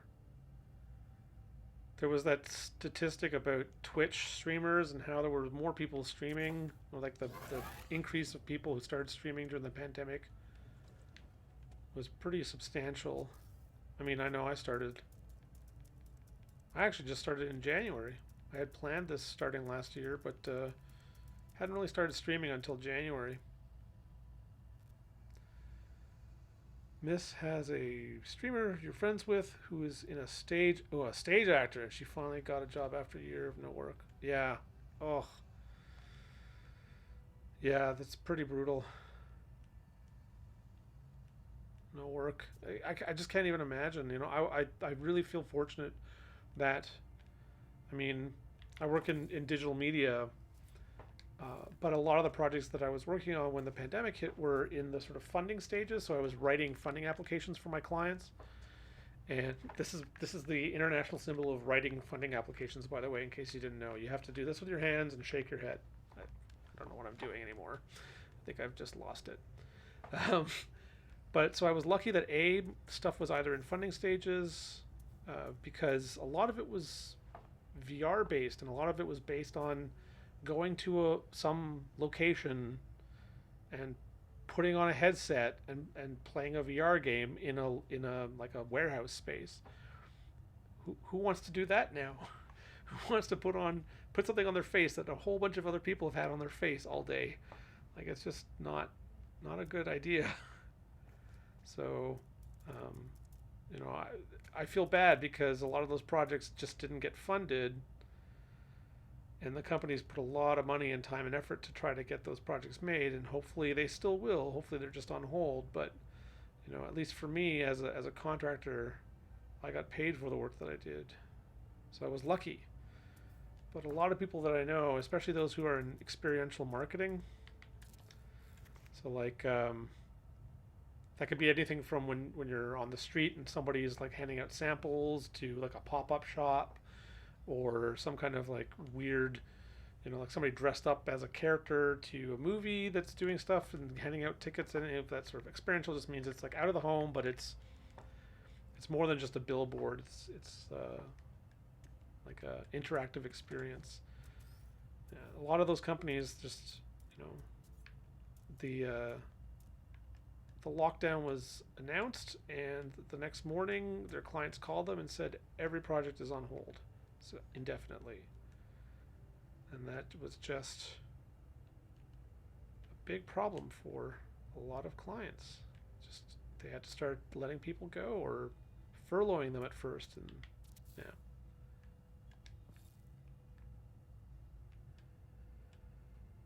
So Bill Nye, you lucked out real hard. Normally tech industries get hit hard during recession, but COVID was such a perfect storm. Yeah, for sure. Just like anybody who had anything to do with tech, so that people could keep working from their offices. So speaking of offices, here's our little office for our worker. Now, I do a couple more things here, just because this looks like an office that's not very well used. It's just too clean. So what I'm going to do is... Holy camoly. Did we just jump to 18 viewers? Boreas, thanks so much for the follow. And Bill Nye too. I just noticed that. Why is that not coming up on the little ringling dings? The alerts. More lab plants. Yeah, let's put some lab plants in here. Hey, do it. Your husband is in IT and has been working from home for over a year now. Yeah, yeah. But that's good. That's good that they have IT work.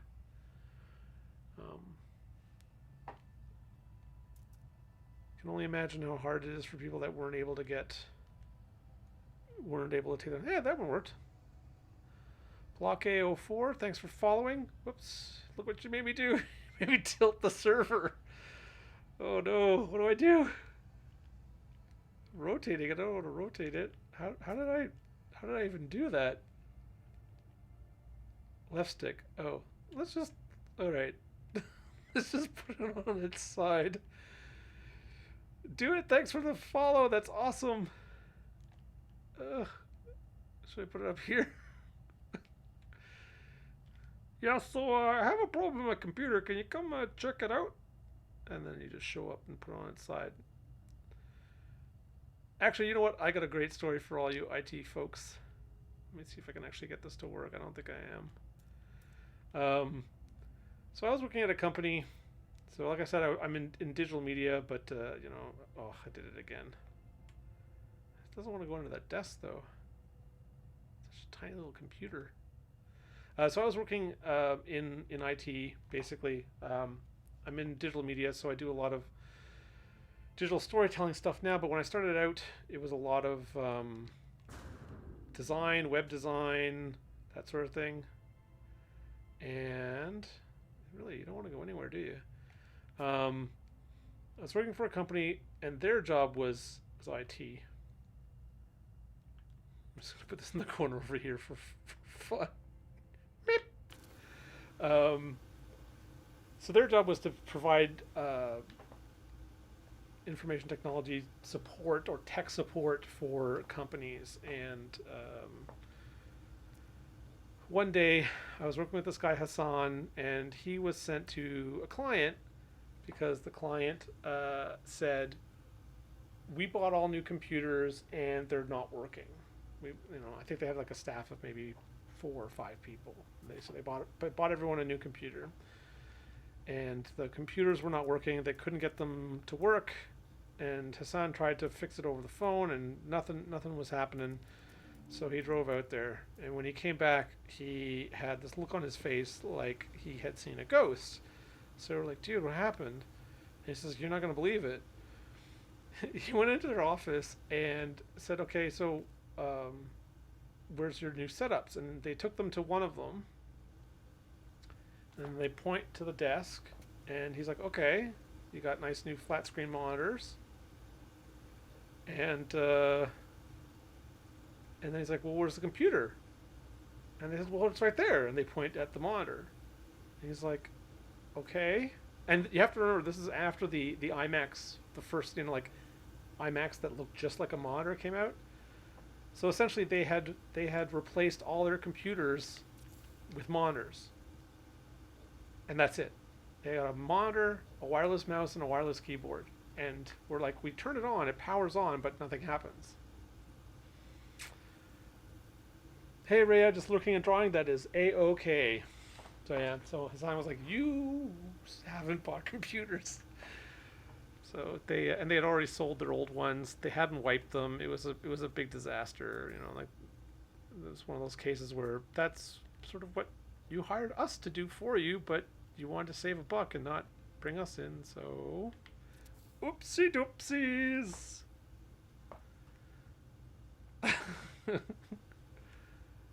It's a server thrown in a closet with AC and it's happy. Yeah, I just like that it's small. Beep.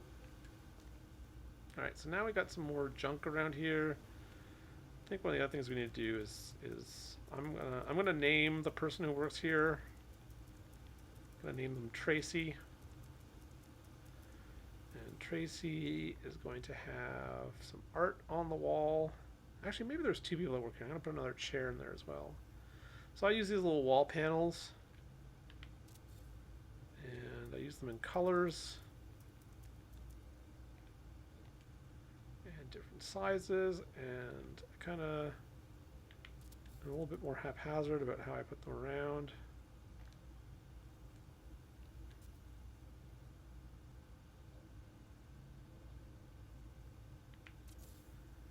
And then I go over to decals. No, not numbers. I want stuffs. You can see it just like goes over everything. But, whoa. But if I scale that, at some point it's going to just boink to that panel. There we go. Oh, close. There. Boink. So now it just looks like a groovy piece of art. Oh. Come on, boink, boink. Oh. What's going on the other ones? I have to make it a little bit smaller. Actually, maybe just so I get both those eyes in.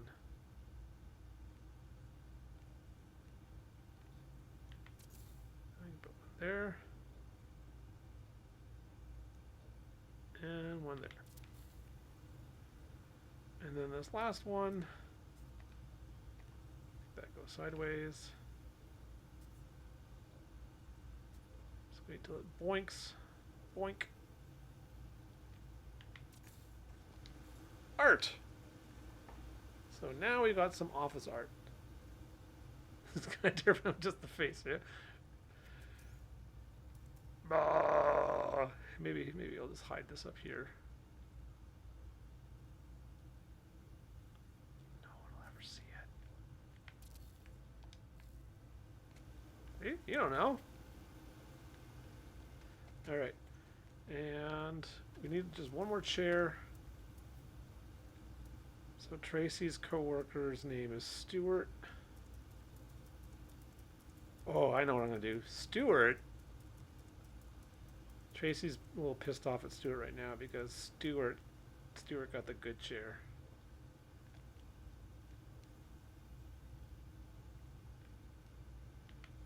Nope. There we go. Yeah, the red chair is the good chair. So Tracy's a little bit upset. There's no soul in that thing. No, it is soulless. It is, if it has a soul, its soul is hideous.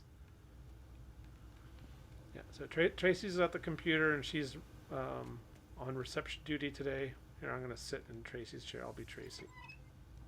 I can't sit, I can just spin. But you can hear, that one doesn't squeak as much as this one, so... Tracy doesn't like having to sit in that chair, but Stuart called dibs on the red chair this week. Alright, so now we have a little station where we can rent out our hovercraft. We have a hovercraft. Ooh, 2 hours I've been going at this. And now we have this room. I'm really going to do a quick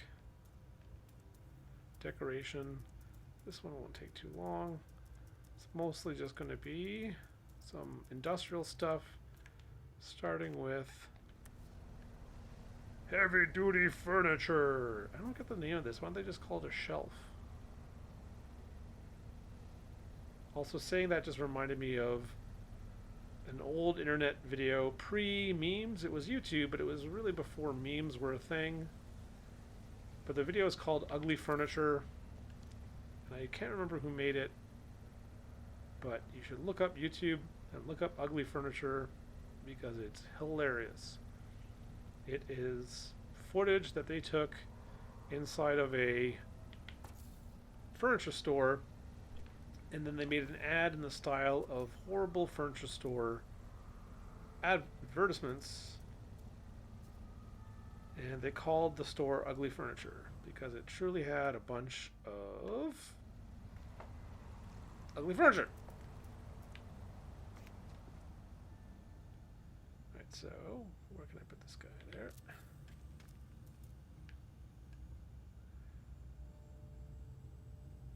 So this guy, I got to put on a little bit of an angle. There you go. This is the big one, right? Yeah. All right, so this big guy's going to go outside.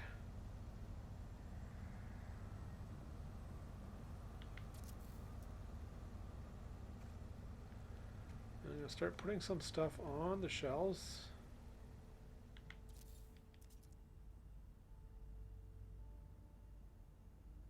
Come on. How's that look? That looks good. All right. Don't have to fill the shelves, but I am going to put some stuff out there. Another thing that we can put outside is not just furniture, but the, what are they called? Adornments. So we'll do some of that as well.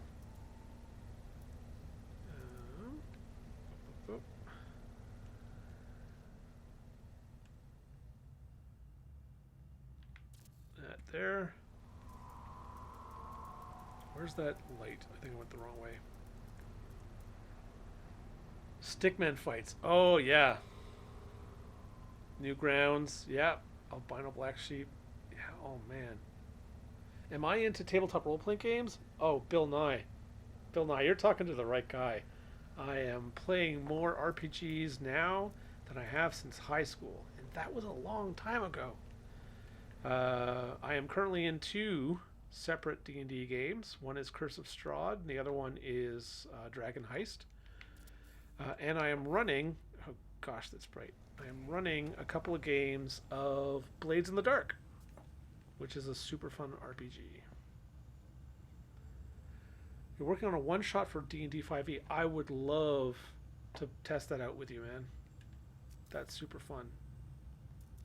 Is that something you're thinking about publishing, or is that just something you're doing for friends? I should ask that first, I guess. Yay for tabletop games. Oh, for sure. No, I don't need that there. I've been doing a lot of RPG gaming, and also, I know what I'll do. Also, I've been doing a bunch of board games, believe it or not, on Tabletopia and Tabletop Simulator, which has been a lot of fun.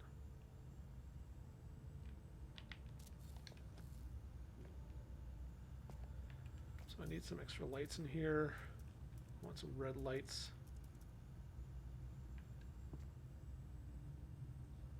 I don't know why that one light is on. It's not even connected to anything. See, this one's not connected. Why it's not on? So, or is it? Bring one shots for D&D Saturdays when the whole player crew can't make it. Yes, that's always a good idea. We usually resort to just playing board games, but our crew's been pretty good so far. We've been able to keep everybody on schedule. Damargar is raiding with a party of 16. I gotta find space for you guys here. There's no room. Where am I gonna put you guys? Look at this. There's so much furniture. Cussing Angry Gamer. Thank you so much for the follow. That's awesome. I personally try not to cuss, but that's because I'm a gentleman rhino. But cussing, I do cuss in real life though. Zombie King, thank you for following. That is awesome. Thanks so much. All these little alerts going off. I'm really glad that I got that sorted out before we started the stream today. Princess Ashy, hey, thank you. That's fantastic. Just one step closer. Okay. Oh, look, we can see our artwork through this window too. Beer pong. Very interesting. We were talking about beer pong earlier in the stream when we figured out that our scientists in our science lab are not very responsible and are playing a lot of beer pong. So, yay, your namesake.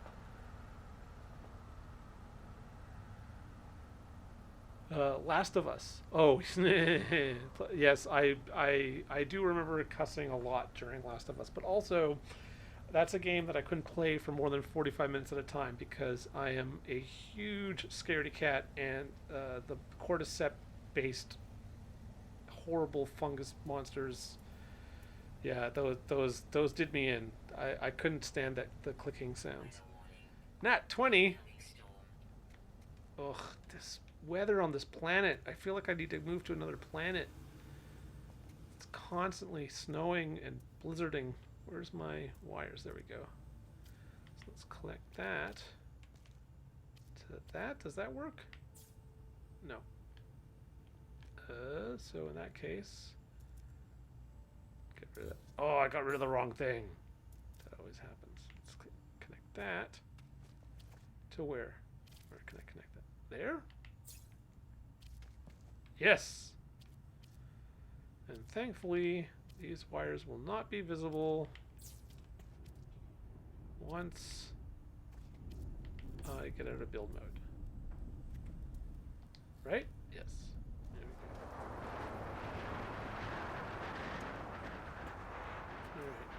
Alright. How is my day going? Oh, we gotta talk. Yes, we do. Okay. Top 4. You gotta be kidding me. I'm in the top 4 of No Man's Sky streamers right now? Right now? Well, then I guess I will just keep going. But first, I'm gonna drink.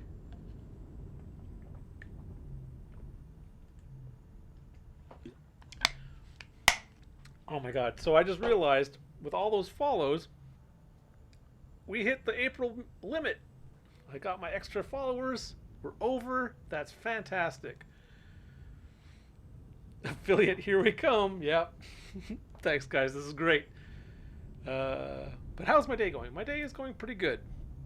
What did I do today? I did some work on my resume because I'm always hunting for work because I'm freelance.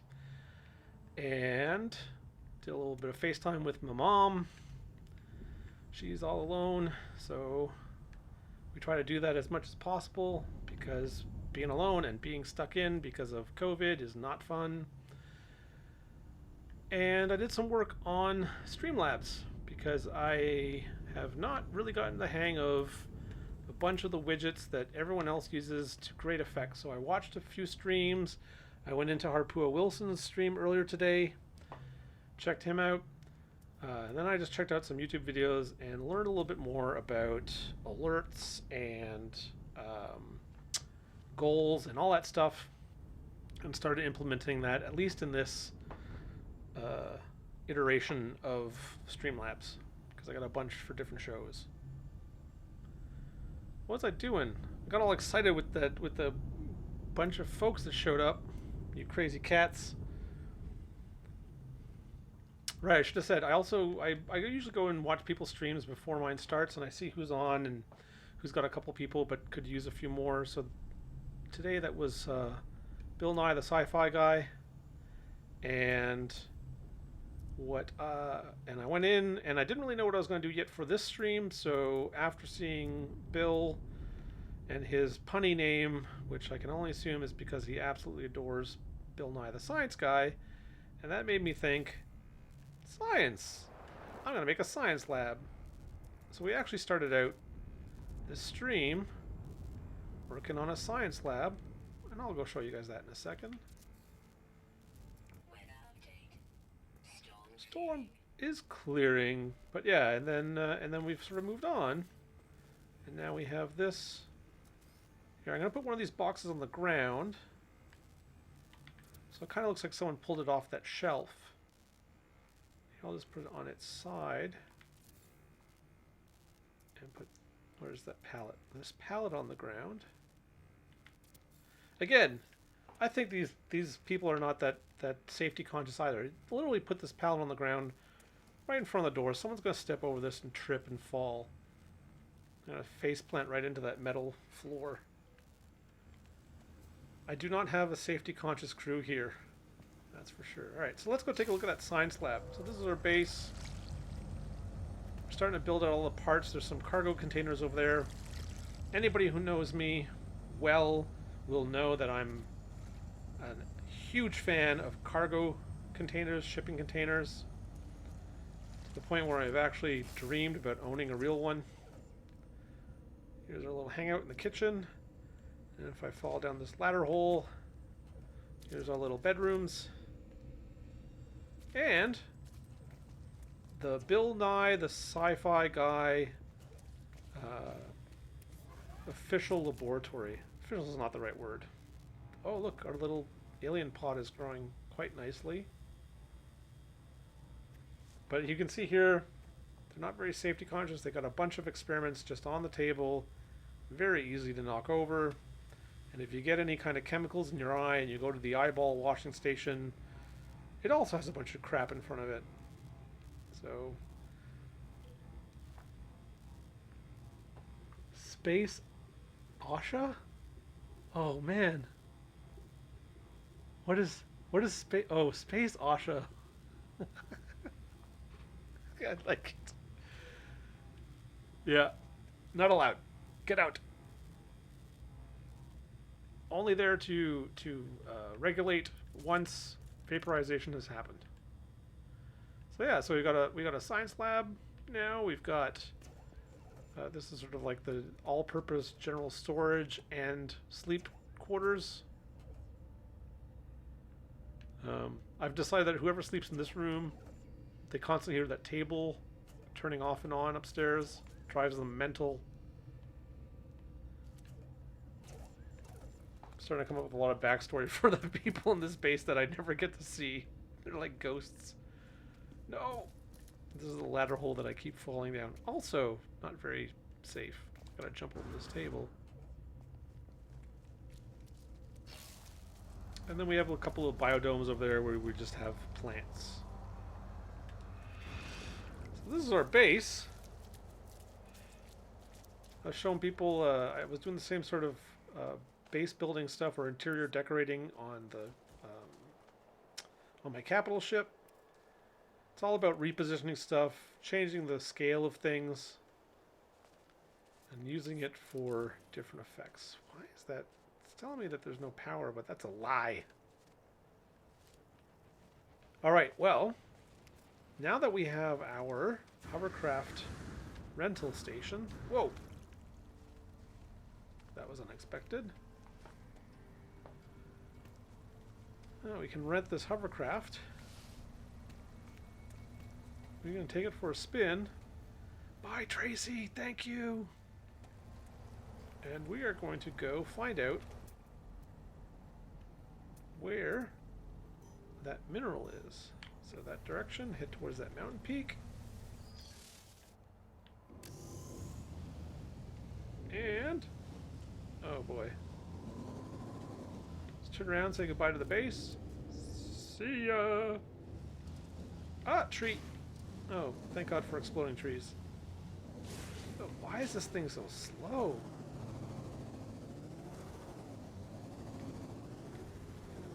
There's my boost. Oh, nope. That was the door. I thought this... There we go. Oh, that's terrible. I gotta upgrade this thing at some point.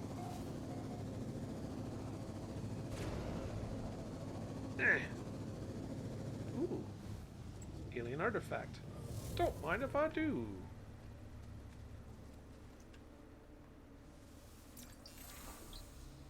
Oh, the word for you. Yeah, it took me a minute to figure out what the OSHA, what you were talking about, but Asha. Yeah. OSHA, yeah.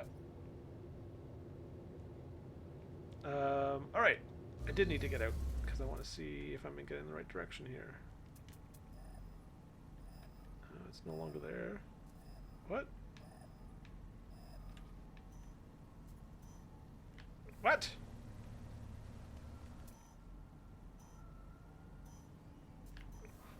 You guys saw it was in the direction I was pointing before, right?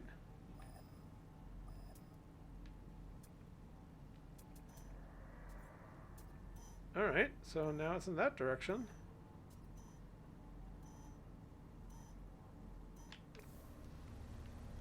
Did I overshoot it? Is that what happened? Oh, maybe it'll be on this little island. That'd be cool.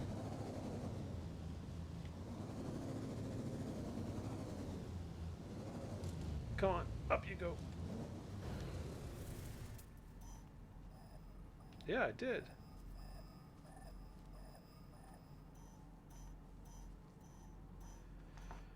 All right. Oh, it's going to be right in the water, isn't it? That's fine.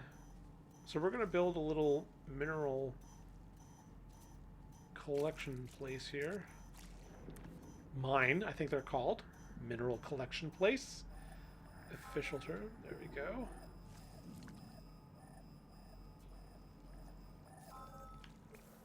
Now, that's our base over there. So if I try to build here... I'm not too far out. Perfect. I can build stuff here. So let's go to tech, industry, industrial, mineral extractor. And before we actually build it, density underfoot, we want to get max is 60. So we want to get as close to 60 as possible. Oh, no. Looks like maybe 50 is going to be the highest that we get. Oh, no. Oh. 56? 55? Come on. You should be going up, not down. Alright, this way. Yeah. 7, 8. 7? What? Oh, that 59 is probably the best that I can do. Alright, so let's pick a different color for these guys. Let's go this. Alright, there's one. Now, wait a second. Before we actually build, I think what we need to do is we need to flatten. So I gotta get out my gun here. Terrain manipulator is on. I had it flatten. And we're just gonna go.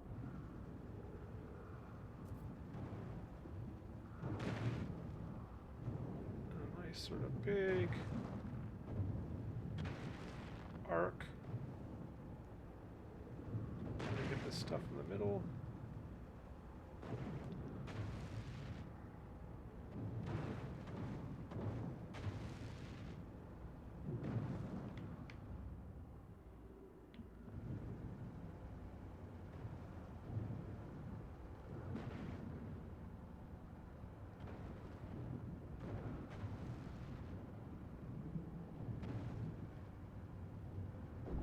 There. All right. Now,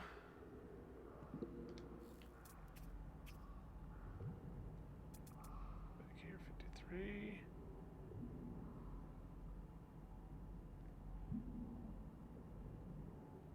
Close enough. Now, sometimes I like to build some kind of floor for this first, but I think in this case we're just going to build maybe 9 of these guys.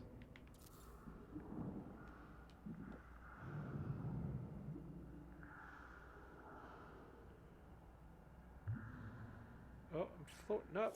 I'm floating up. I don't want to float up. So we're building our little mineral extractors here, just sort of around the area in which we were getting the best results.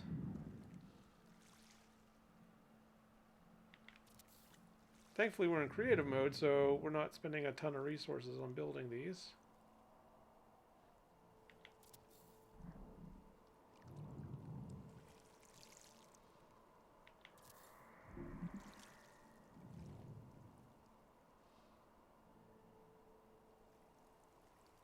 So I could build a lot more, but I think for demonstration purposes that's good.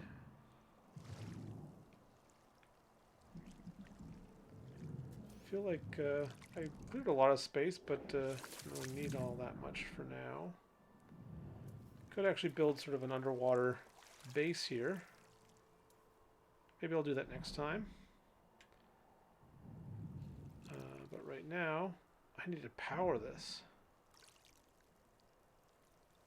So we're going to need to have some kind of power. So, whoa, that's a weird shape there.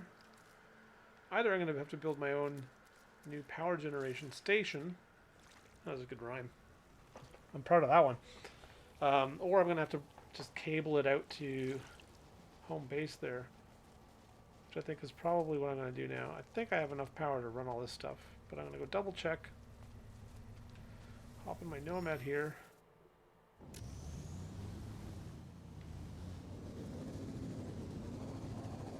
And just head back.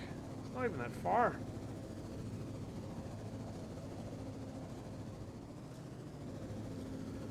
Hey Tracy, I hit a tree earlier. I'm really sorry. Might have scratched up the hover buggy thing. Whoa, whoa. Oh, good park job. Alright, so if I go down into our power plant. Guys, thanks so much for sticking around on the stream. Whoa. Oh, just my flashlight turned on. Off. Off and then on. Yeah, I really appreciate it. It means a lot to me that you guys have been sticking around and listening to me ramble on about No Man's Sky. So, time till drained 5.5 minutes. Dark hours remaining 8. Ooh, yeah, we need to start creating some more juice and power. All right. Wow. All right, so that's going to be interesting.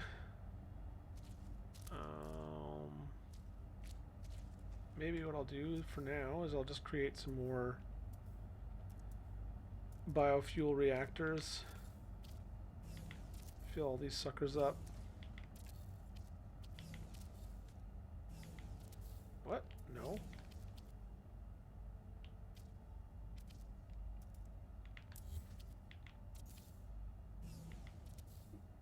Again? No. There we go. Alright. And then wiring. I think these are all connected already. Oh no, they don't need wiring. What am I talking about? Because we are building them inside. I just need to fill them up. This is gonna take a while because I have a lot of biofuel reactors that are powered by poop. It's basically what it is. It's poop. Anybody here a big Star Trek fan? Why are my indoor solar panels not producing any power? They actually work indoors. It's great. I love the solar powers, and this is the one part that is not very realistic in my build, but I hate having giant fields of solar panels everywhere, which is an actual real problem with solar power. But because you can't build them into the actual flat surface of a roof, you have to put them on top of roofs and stuff. I tend to build these indoor solar farms, which, yes, technically is not very realistic. But they do work, as long as it's daytime. However, I feel like I'm starting to use up more power than I was producing. So I may need to start to think about a secondary power source. And we know, that's maybe the next thing we need to do, is that when I did a scan for power, that we found one in that direction. So just like we have our mining facility now, in this direction, we're going to have power in the other. So I will be able to add more power, but for now, what I need to do is connect. I'll just connect one of these solar panels here. Just run with this cable until I get back. Oh, it doesn't. What? It does go far. Let's see how far it actually goes, though. And if it doesn't go far enough, I have a solution.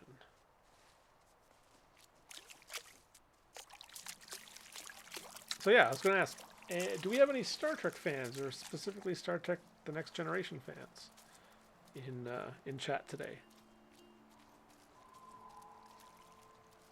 Reyesmar, you can... oh, there we go. No, there it is. You can lurk. Thank you so much for the lurk. I was looking your stream the other day. What? Where is that thing? So weird. It like turns invisible. I hope you have a good day at work tomorrow, even if it is long. And I will definitely see you in your next stream. Do It is a big Star Trek fan. All right, so is this gonna go on there? Cannot build connection too long. I knew it. All right, so here's what we're gonna do. So Star Trek. I have a long-standing theory that the replicators, the food replicators, which, as far as I understand it, take matter, some sort of bulk matter, and turn it into whatever it is you want. Tea, Earl Grey, hot. Cheeseburger, well done, lukewarm. I don't know why you'd want a lukewarm burger. But it's like, where do they get all the matter from? And then I thought, maybe they just recycle it. Because if you'll notice, in Star Trek, there's a lot of scenes with showers, but they never show a toilet. So I started thinking, maybe they don't have toilets. Maybe they use transporter technology and just transport the poop out of your body.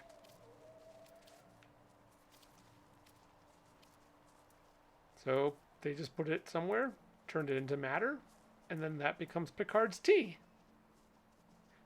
And when Wesley Crusher told Worf this, he went ballistic. The end. That's my Star Trek story. Just one deep thought. I think it would make a good episode of Star Trek. Do it. How do you feel about Lower Decks? Have you watched any of that? The animated Star Trek. Oh, Luck-filled Platypus. Thank you for the follow.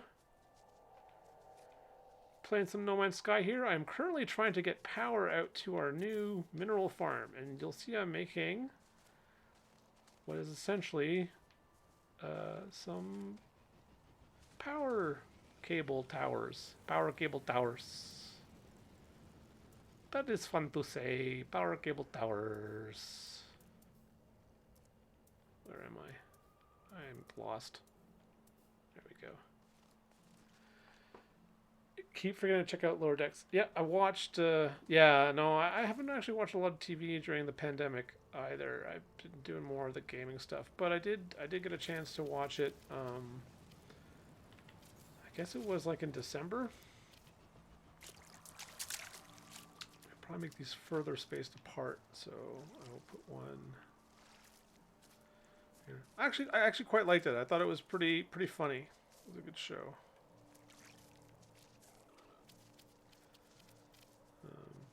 It's one of those things where I feel like they're taking a little bit of a chance, doing something that's a little bit out of the standard Star Trek fare. Definitely not playing it safe like Disney has been with Star Wars, which clearly hasn't been working for them. I'll be honest, I was always sort of like split Star Wars, Star Trek fan, so I never really took part in the great debate because I was like, I like them both. Babylon 5, that was my jam. If Pripyat's still on, he can attest to that. We were big Babylon 5 fans.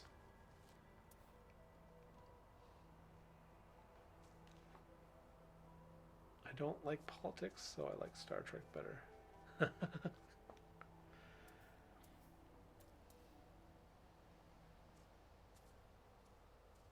What service is it through again? Netflix, Amazon. Um, Lower Decks. I think it's Amazon. I think it's through Amazon Prime. Hey, Bill Nye's back. We are talking about Oh, Do It and Shut Up. Just watched Babylon 5 a few years ago for the first time. Yeah, it's pretty good. I mean, current stuff. I would say it The Expanse is my favorite, but I feel that Babylon 5 had a little bit of that.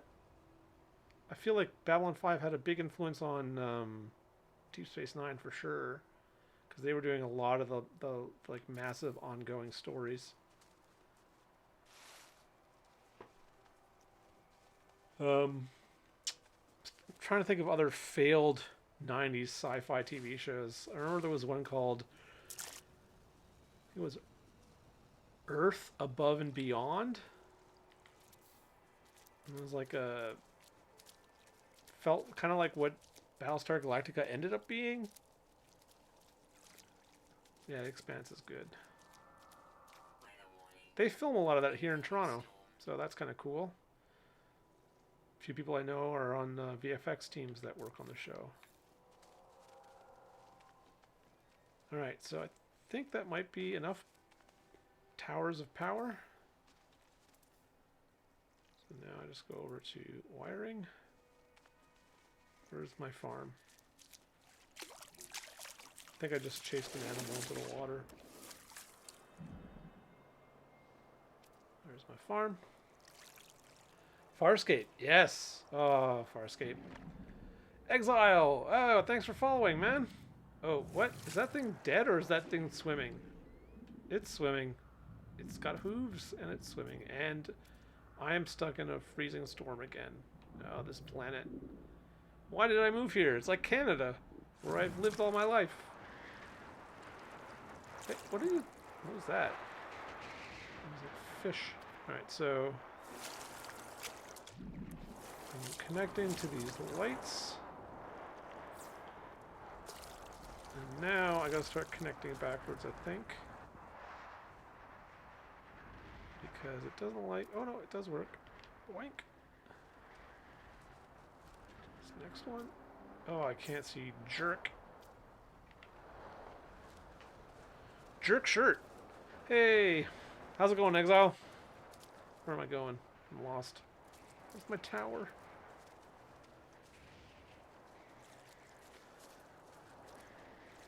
Stargate. I never really got into Stargate. I watched Stargate Atlantis for a while. That one was good. And then they did the new one, Stargate Universe or whatever, and it kind of didn't last very long, unfortunately. Thought it was interesting to start. And let's plug this in. Right here.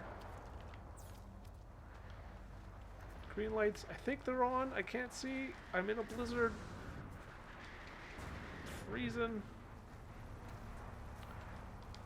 Oh yeah, eh? That's what it's all about. As everyone always says to us Canadians. Yeah. OG movie show Atlantis. Yeah. Ditto.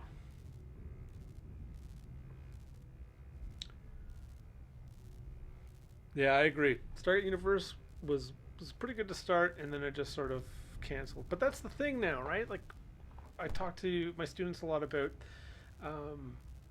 how crazy it is, the amount of content that's out there. Like, the amount of hours of Netflix, in 2019, just the stuff added in 2019 to Netflix. If you started watching it now, and you watched it 5 days a week, 8 hours a day, like a full-time job, you would be done in, I think it's 33 years. And that's just the stuff that was there in 2019. Obviously, they've added more since then. It's mind-blowing how much content is out there. So, back in the 80s, when they were making television, they were trying to just put on what they called least objectionable programming. Stuff that, if you were watching TV you know, you're flipping through the channels because you had no choice, right? You had to go by the schedule that the broadcasters had. So if there was a whole bunch of you know, primetime soap operas like Dynasty or Knots Landing on, and you're like, I don't like that, I want action, and then A Team comes on, I go, cool, I'll watch that. Now that's a bad example because that was more of a quality show, but they could put junk, literally junk, as cheap, produced as cheaply as possible, as long as it appealed to a demographic that wasn't being serviced in that time slot. And if that happened, then that's the least objectionable thing on, so people will watch it. But now you can't do that anymore because there's so much good content and it's all good quality and it's competing with films which are also now constantly on Netflix. Like think about it, in the 80s, it was rare for a theatrical movie to make it to television. And if it was on, it was filled with commercials and it was on for a specific night and that was it. Now, you can watch John Wick trilogy whenever you want to. You can binge them if you want to. Anyway, so yeah, it's interesting. There's just so much out there. Um, I don't even know where I was going with this now. We were talking about Farscape. We're talking about quality and yeah, stuff just gets canceled. It's just so crazy how quickly stuff gets canceled because there's just not enough viewers or I don't know, interest or whatever. Netflix also has a weird policy of canceling stuff quickly because they just want the new, right? Anyway, so there's our towers. They've all got green lights on them now, and they take the power out to our rigs. Actually, I still have to power them up, don't I?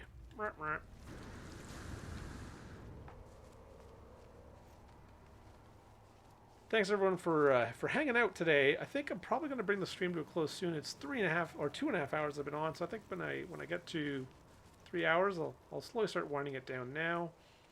But if you guys are still around, I'm gonna find someone else that we can raid together because I like paying it forward. If I look at who's on, cha cha cha cha cha cha cha cha cha cha cha. Oh, what just happened? I am trying to do a bunch of stuff at once, which means I'm not doing anything very well. Open link in new tab.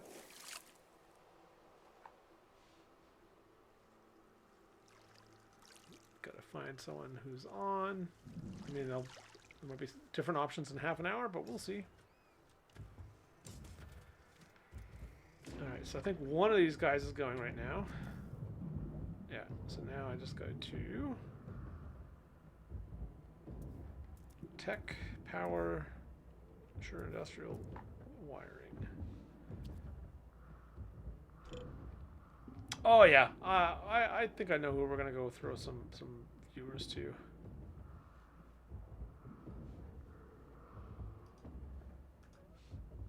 And I should mute that. Da da da da da da da da. No, it's not mute. That's just quiet. All right, so let's build this guy out. This is gonna be a little messy.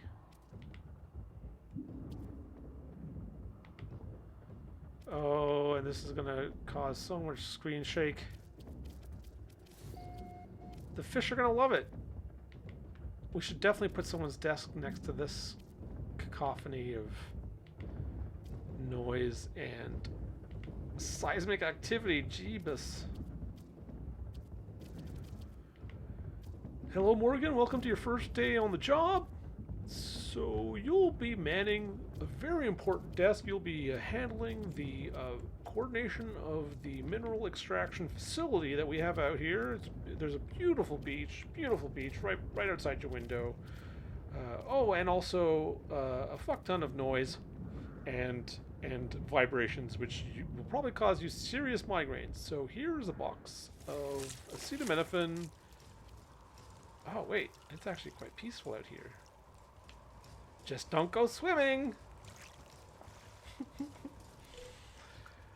Man.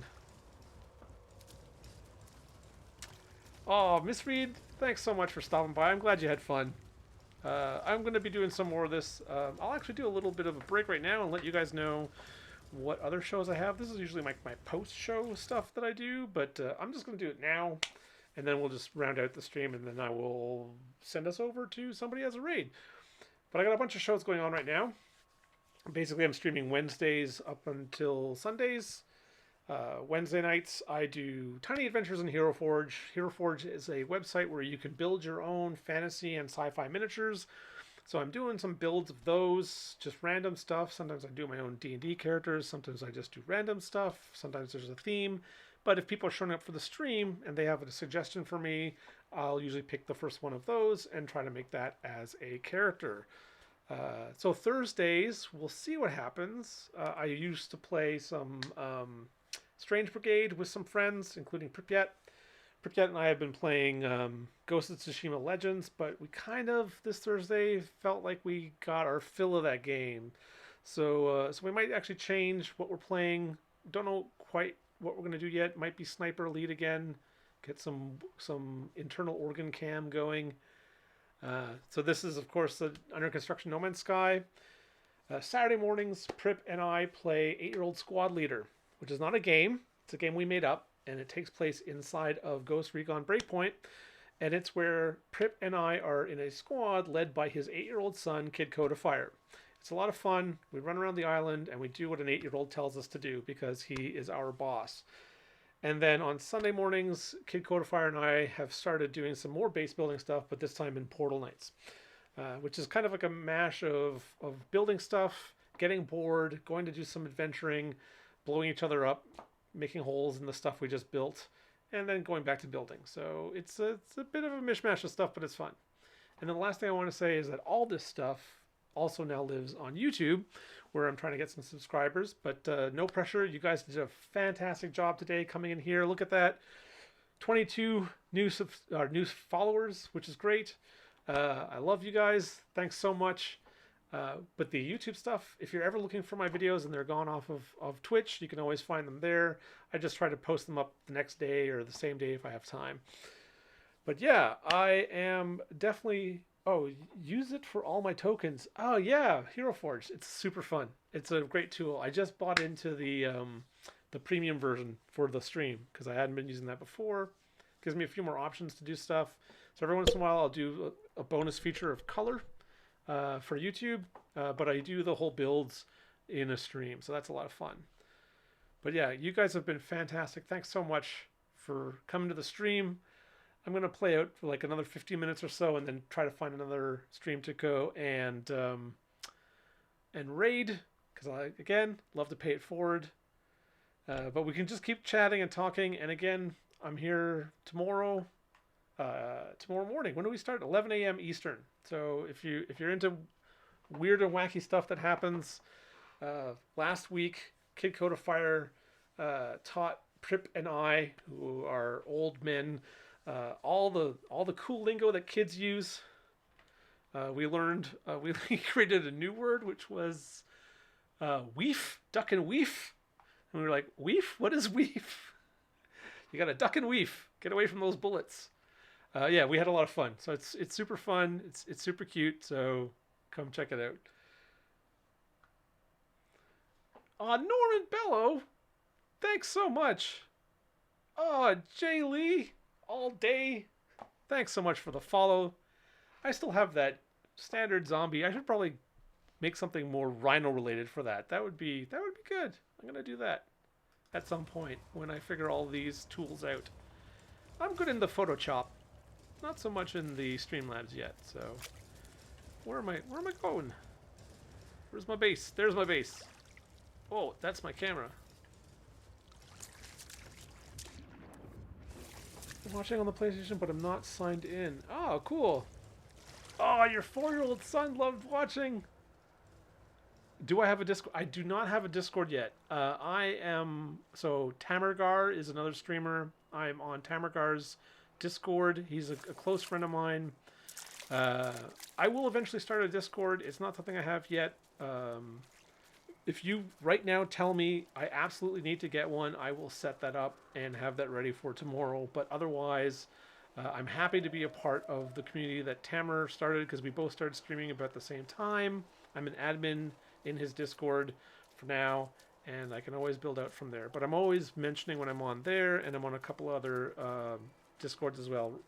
Ria Samara, I think that's the right way to pronounce her name. She's got one going for art stuff. So I might start doing a little bit of art stuff and maybe get some more use out of this guy here, my tablet. But yeah. But Jay Lee, I gotta say, I love it when kids love my stuff. I draw. I'm an illustrator. I got my start in working on animated films and games, which led me into all this digital stuff. But I used to do a bunch of art, and whenever I did art shows, because of my animation background and the type of art that I do, it was always the kids that were there with their parents that were drawn to my art, and often people would buy art for their kids off of me, and I was like, that's my favorite thing. It's just being in like an art gallery or in like an art in the park exhibit and seeing all these adults going around and looking at this like really cool or serious art, and then some little girl comes over and sees like my little weird bunny rabbit in the snow and is like, "Mommy, I want that one." I'm like, yes. So yeah, art for kids, man. Kids are the best. So anyways, I love streaming, and I love these games, these fun, cute games. I mean, I play a lot of weird, serious stuff too, but I'm a big kid at heart. Whoa, why am I jumping all over the place? But yeah, I'm pretty happy with how the space is going. We got a pretty good setup here. Those towers going out there. I feel like I'm going to have to build some sort of satellite base out by our power station. Oh, you know what we didn't build? Jeez, that's what I can do in the last, what, 10 minutes? I gotta build something to collect all that mineral in. Otherwise, there's no point. I'll just run out there again. The wholesome is off the charts. Yeah, try. It could be wholesome rhino, but I figure general covers all. General rhino! Which is a completely different rhino. It's Gentleman Rhino's brother-in-law. General Rhino. They don't get along. Yeah, I guess Gentleman covers the wholesome base. Maybe it's not exactly the same thing, but it works for me. It works for me. Alright. Here's our little mining station. Is it going bananas? Is it not getting power? It's getting power. And it's producing. It's just quiet. I think that might be a No Man's Sky glitch. But one that I'm very thankful for, because oy vey, there's a lot of camera shake going on when those things are going. Alright, so we need supply depots. Now, we could put these in the water, or we could leave that to build more mineral stations when we want to. And we can build some kind of platform here to put those on. So let's take a look at structures. Do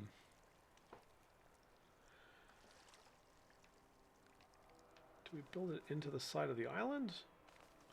I don't really like this weird shape here, so I think I might just fill this in. Find the concrete floor, basic color. It's not gonna let me, guess I need to do it like that.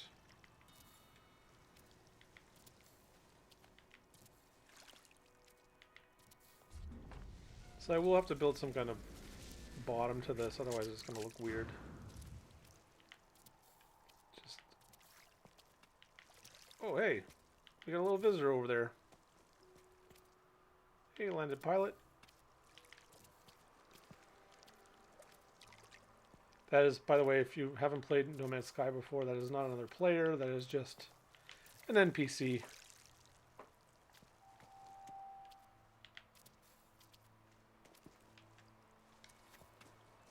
Okay, I think that's good for now. Just need... This guy. We'll do red.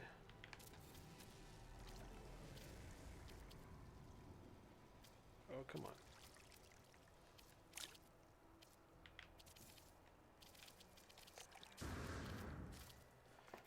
Time for some underwater construction.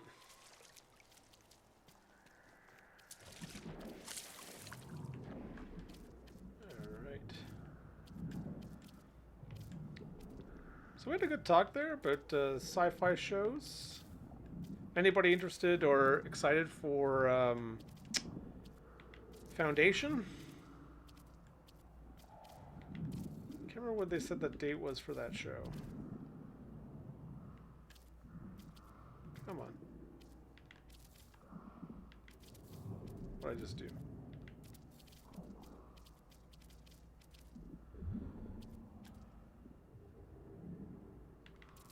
So I'm a fan of Lee Pace. I think he's a pretty good actor.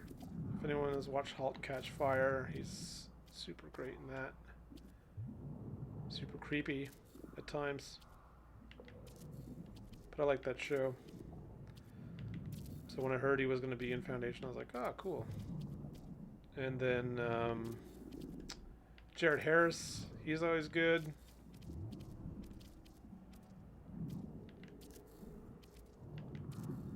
So it's at least got a good cast.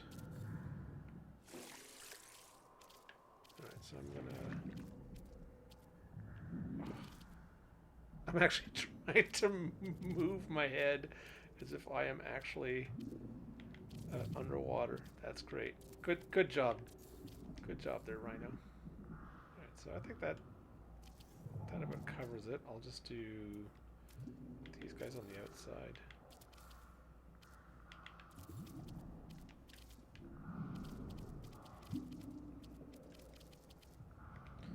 Can always build this out a little bit more after, but I just wanted to make sure that it looks, again, part of our realism base build is that it, oh, that's where the other one went, is that it looks realistic.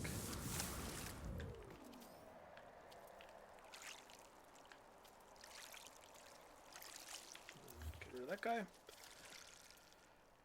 Back over to tech.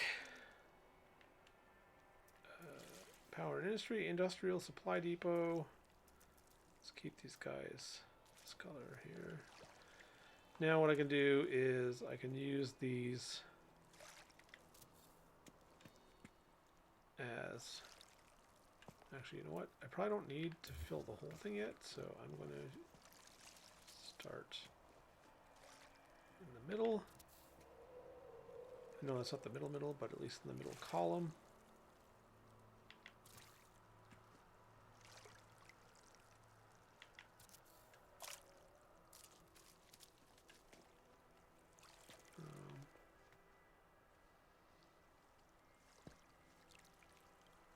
I wonder if 5 will be enough for now. How many did we have? We had 9. So maybe I should just make 9 as well. Keep these straight.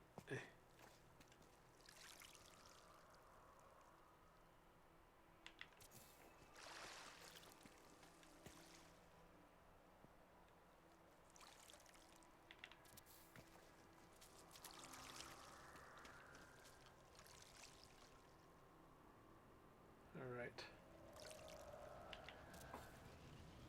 Bill Nye, what are you taking notes? What are you taking notes for? Oh, from my lecture about television? Sorry, that was the teacher of me getting out. Alright, so now I got supply pipes. I'm going to connect all these guys.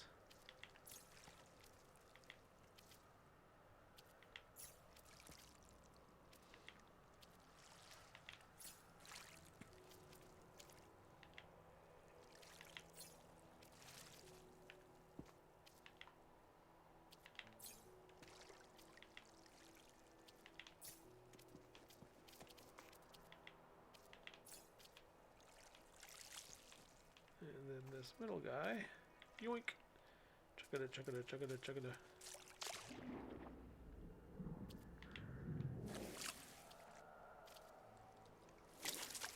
Perfect.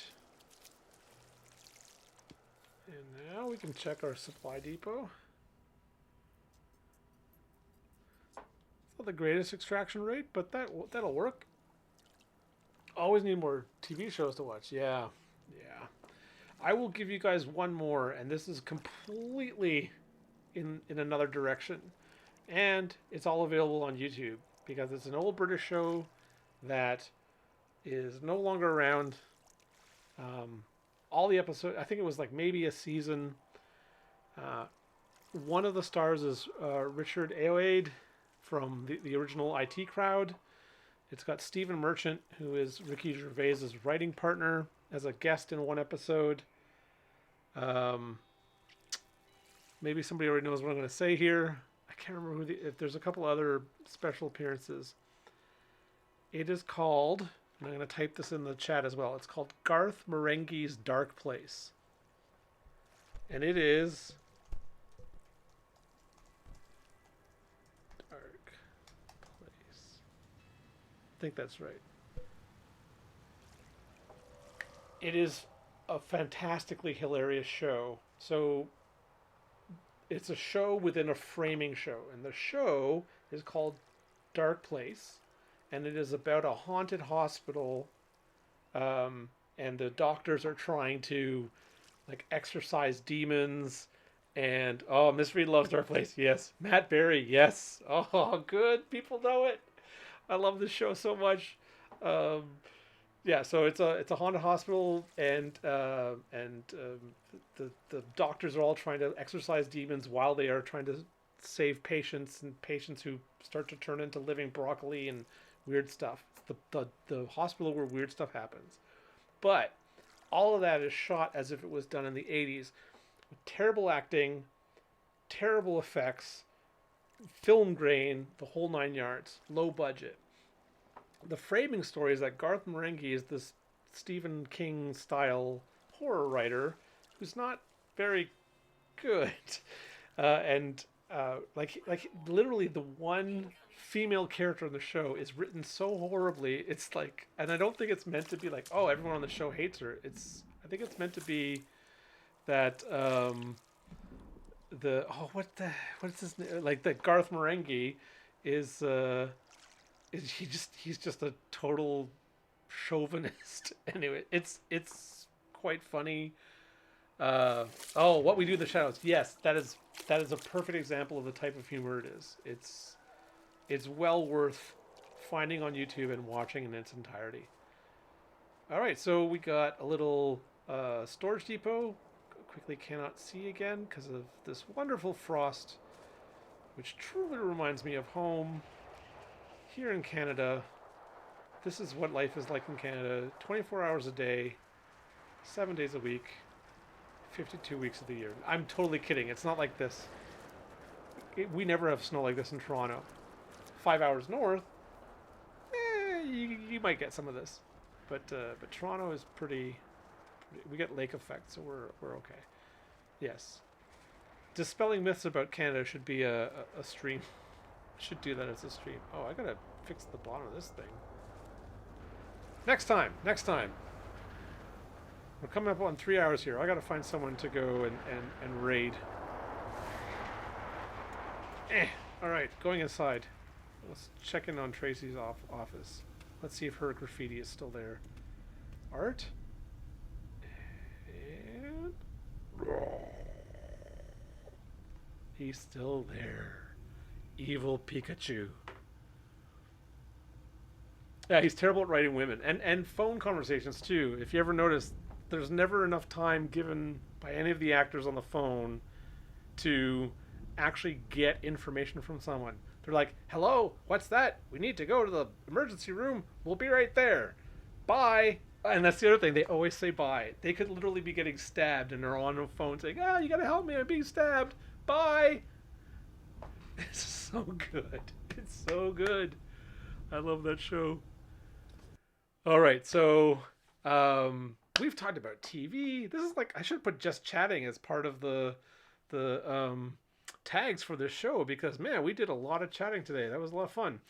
But again, so here's those shows and stuff. I won't talk about it anymore. Blah, blah, blah, blah. But it was so good seeing you guys here and having you guys part of the stream. And I'll just remind you that tomorrow, 11 a.m. Eastern, 8-year-old squad leader. It's going to be a lot of fun.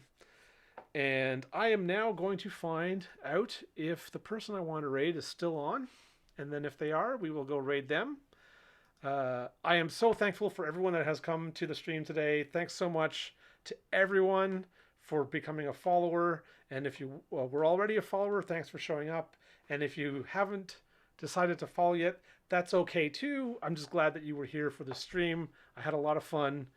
Falcon and Winter Soldier. Oh, nice. All right, guys. Thanks so much.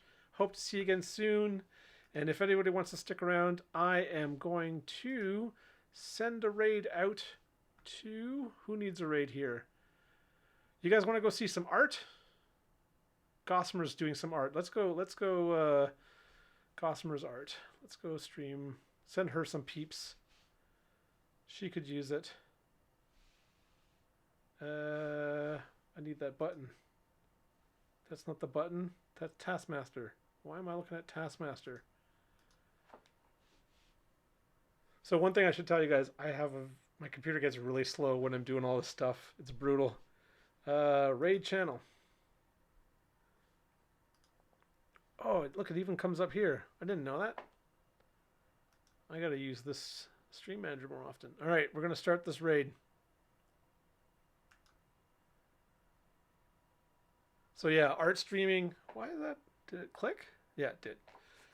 Art streaming is something that I might start as well. So I've been doing the tiny adventures, but I also draw. I use this little tablet here that you can't see because it's off screen. But maybe I'll start doing some art streaming again. Just gotta find time in that schedule to put all that stuff in. All right, so we got 14 ready. So I'm gonna guess that our last 2 viewers are done for the night. Again, you guys have been great. I'm looking forward to this raid, and I will see you all next time. So here we go. Raid now, please.